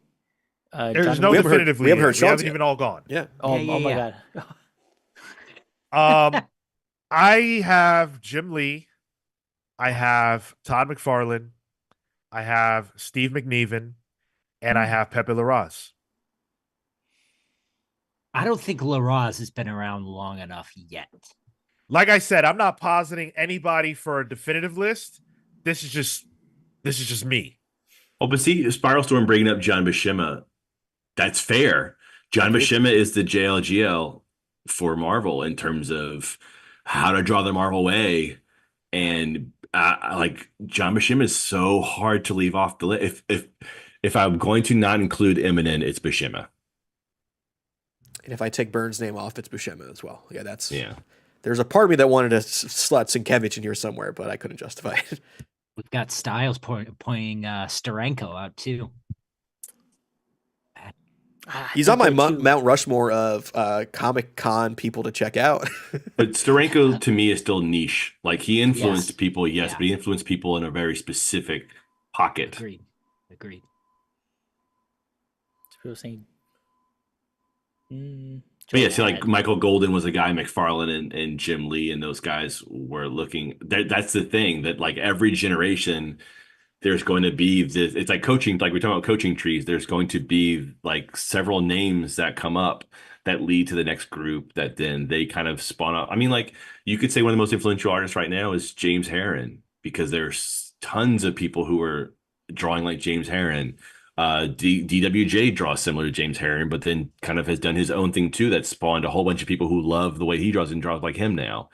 And those guys are, within 10 years of me. So it's like 10 years from now, they're going to be inflection points in the industry. It's just, it's so damn complicated and difficult. Steve Canara says Steranko would be the most fun to carve on Mount Rushmore. I agree. Yeah. The hair. Except he's a very little man. Yeah, he really has that shit on though of those suits at conventions. He is a tiny man. He's like 5'5", 5'6". Like he's a little guy. Like and all you see is hair. Like white hair. You hear him before you see him. Yeah. And he's got like heels, so he might be even smaller. More likely smaller. But yeah, he's a little dude. Whereas Steve McNiven is gigantic. He should be. Yeah, he's like 6'4", 6'5". Damn. But Sean brings up McNiven, who Civil War. It is a total shift for Marvel Comics going forward. I love Steve, but I don't know that there are that many people who draw like Steve. Yeah. Was it an art shift? No. You could argue Millar's role in that caused more of a shift. Yeah. So It's- for sure, June. Kirby has to be there. Yeah, Yeah. undoubtedly. It might as well be called Mount Kirby. Mount Sure, Kirby yeah. featuring Ramita Senior. You can argue he kind of wrote the universe too, in a way. True. Yeah, Which I Kir- tried to argue. I agree with you. Kirby, John Romita Sr., Lee, Lee. and McFarlane. There was overlap with McFarlane. I don't agree with I McFarlane. don't agree with McFarlane either. Okay. Yeah, I think McFarlane's stuff is, you got his Spider-Man obviously, Right. and then Hulk. He worked on Hulk a bit. Am I right on that? But I feel like McFarlane is like, oh no, that's the guy who left, and that's where he made his imprint. And he definitely influenced people, but I don't think he necessarily had an outsized influence compared to other people. He is one of the most influential, but it's like most like top 20 influential. So that gives you 15 people to kind of be like, you know, that he should be influentially on tier with. And then aesthetically, I just can't do it. I'm just not a fan, We had in Burn for that especially list. of his Marvel work at the time. He's obviously gotten better, but I'm not a big fan of his Spider-Man, or I don't like his Hulk much at all. Byrne would have been big for what Fantastic Four and X-Men, Yeah. which I- you could I- argue he made those books look like what they are. That's my list right there then. Julia points out Mark Bagley. I mean, he was my original like North Star. I told him as much when I met him for the first time. Uh, I've got a couple pieces from him too, because that was my Spider-Man artist. I mean, I picked up Spider-Man in 1994. He joined, I think, in 93, or 92. So, he was my Spider-Man for a long, and then of course, then Ultimate Spider-Man when I'm a teenager. He was my Spider-Man for a long, long time. And now he just like walks by me. He's like, "Hey, Gavin." I'm like, "What's up, Mark?" Rad. That's got to be surreal to an extent. It's right? weird. It's weird. It's very weird. Having certain comic creators like phone numbers that Oh, are yeah. Uh-huh. like majorly influential. It's strange. Okay. So you guys agreed on 3 people. We're playing with the 4th one right now as far as who's going to take that slot. So we've got Jack Kirby solid. Who else was solid? Jim Lee. Romita Jim Lee. or Jim Lee for sure. Jim Lee and Ramita Jr. or Senior. Senior. Okay. Whoa. Because Junior is an incredible, a brilliant storyteller, but who's drawing like JRJR? Yeah. But then Buscema put out How to Draw the Marvel Way, and that book is insanely influential. I have that book. Like, And he's the insanely Avengers. influential. You know, I bought that book on like a Scholastic book fair in school. That's how influential that book was. And it came with markers. Like, for me, it comes down to Byrne or Buscema. I think it's Burn. Vote Burn. Vote Burn. You feeling the burn? Is that what? Feeling the burn. Yeah. what if Buscema gets half a point for also having a brother who drew comics for decades? Yeah. The nepotism vote. It works in voting. So I would go with Burn between I those think I two. gotta go Burn. I can't. I mean, I can't argue against it. I get it totally. It's like 1A, 1B, or 4A, 4B. Yeah. So that's it. Go ahead. No, I was gonna say I'm looking at Buscema's stuff now, and it just doesn't like click with me in that same way But that There's You a know, there's a certain stretch where in the Silver Age, where like no matter the title, the cover was probably drawn by John Buscema. certainly and looking at them, I certainly can't deny that. But if they're just covers, what interiors were influencing the broader, I mean, influential audience. Avengers run, influential Silver Surfer, but then I mean, Silver Surfer's not necessarily the most influential character. But yeah, like I said, I think at 4A, 4B, it's tough to kind of parse the two. Well, I just put up a poll, so we'll see what the listeners have to say. It's just 2 people. John Byrne. Wrong Buscema. Oh, I'm It's- sorry. It's John and John. Oh, I'm sorry. Whoops. Sal's the brother. Oh, my bad. I will re-put that poll up. Sal's do- brother. Do that Yeah, again. John Byrne and the Buscemas. Let's group them together. Whoa, See, whoa, we can't Paul- put 2 people on there. We're not going to put brothers on there. Paul Smith, undoubtedly. See, like I agree. Paul Smith is fantastic, and I mean, a lot of people were like the thing that I got when I picked up Predator vs. Wolverine was, that era of X-Men was what I was going for, and I got a lot of like, oh man, this looks like Paul Smith, and I didn't try to draw like him, but obviously that era of X-Men to me in my brain looks like Paul Smith. Hey, Gavin, Buscema's Conan would have been at Marvel at this point? That's a good question. Because Wait, I'd Buscema's wait. Conan is imagine, like I'd imagine so, insanely iconic. but I don't know. Which Buscema are we talking about? John Buscema. John. Okay, I'm changing my answer. It's John. Okay. Oh, you were Right. seeing Sal. Yeah, I no, was John looking at is Sal. extremely influential. John did Yeah, the Vision never mind. crying one, right? Yeah. Yeah. Yep. I'm with John. Never mind. It's John. Buscema. All the way. John Yeah, Buscema. we're on a double John situation right now. Yeah, double John B. Yeah, Sal was doing a lot of Spider-Man around the time that JR, like he and JR were kind of doing like that late 80s, early or mid 90s Spider-Man. Like he was doing Spectacular Spider-Man for a long time. Like a long time. And it's very quiet, Yep. but kind of the interpersonal drama was more the forefront outside of like the big bombast. And he's very, very good. But John is like a home run hitter. Steve Canaris says Conan was at Marvel at the time. Okay, I figured it was. John Buscema is like the art when you're at Comic Cons and you're in like the really expensive reselling area, and they have them in all those glass cases of the full page art. There's probably some Buscema stuff there that you're looking at. And I'll say this about John Buscema versus Byrne, and this is gonna kind of touch on it a little bit. I don't know for certain, but I would not be surprised if John Byrne was influenced by John Buscema.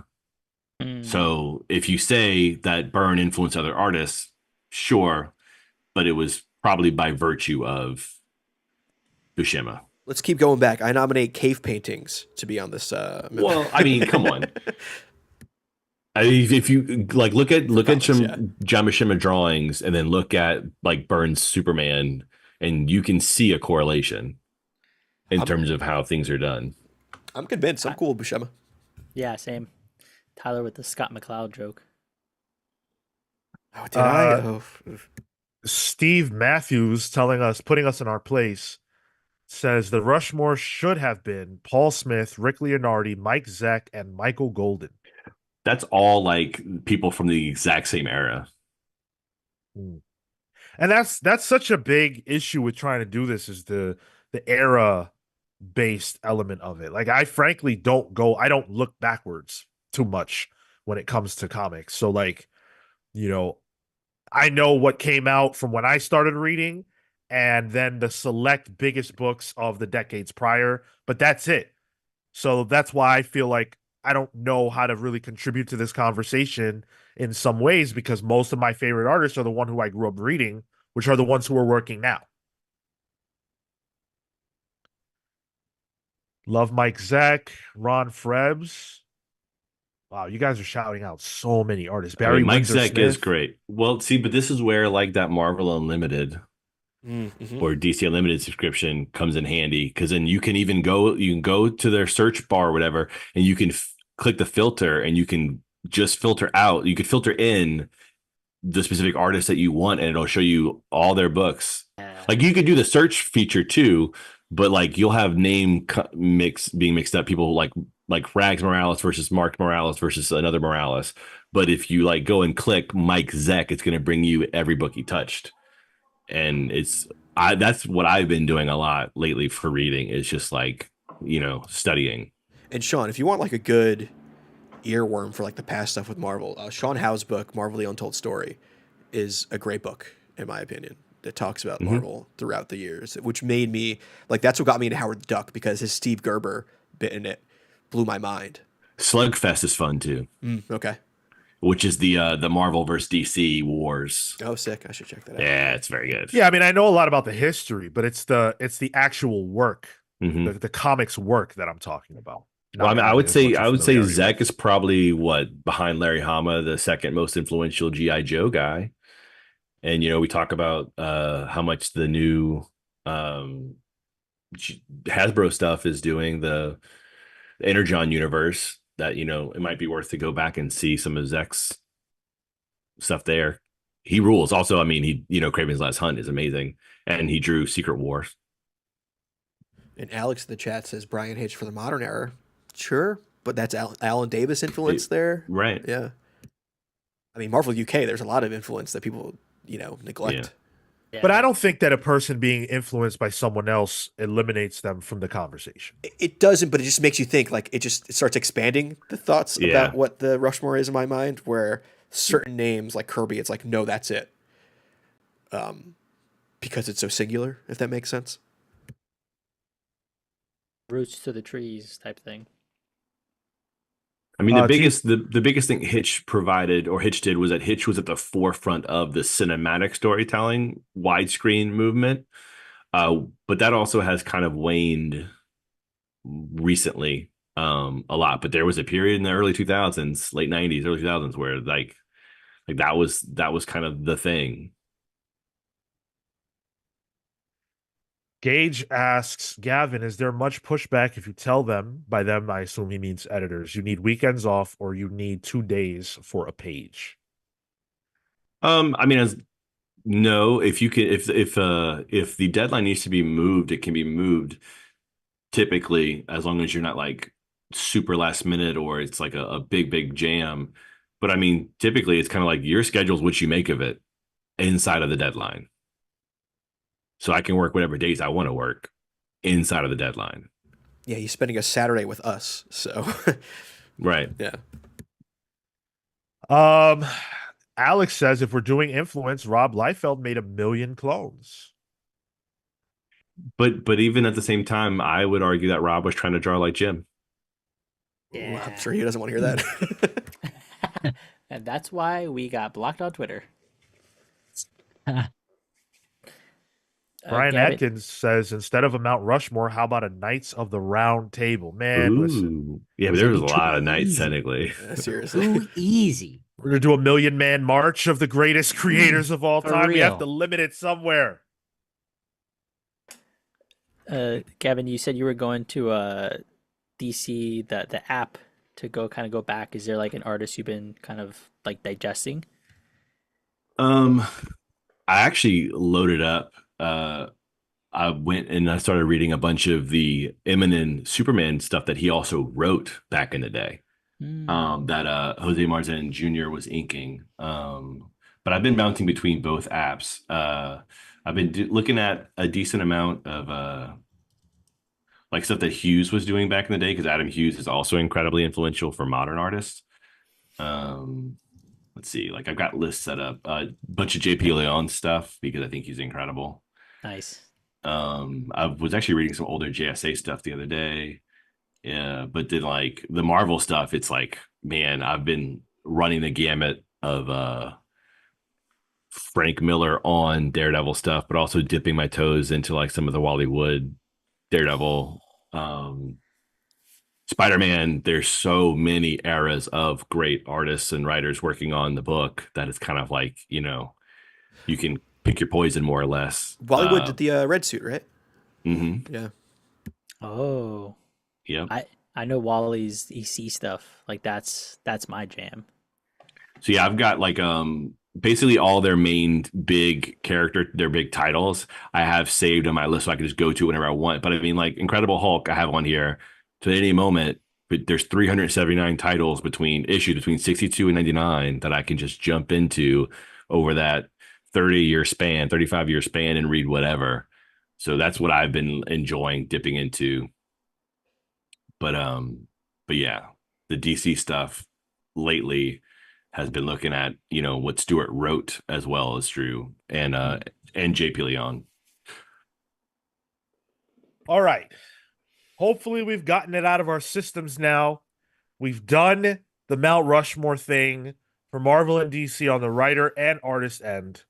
So that's it. Unless we expand into Image, maybe we could do an Image one at some point. We've Rob done still it wouldn't all. be on it. Damn. Oh, wow. Rough. We've done it all as far as these go.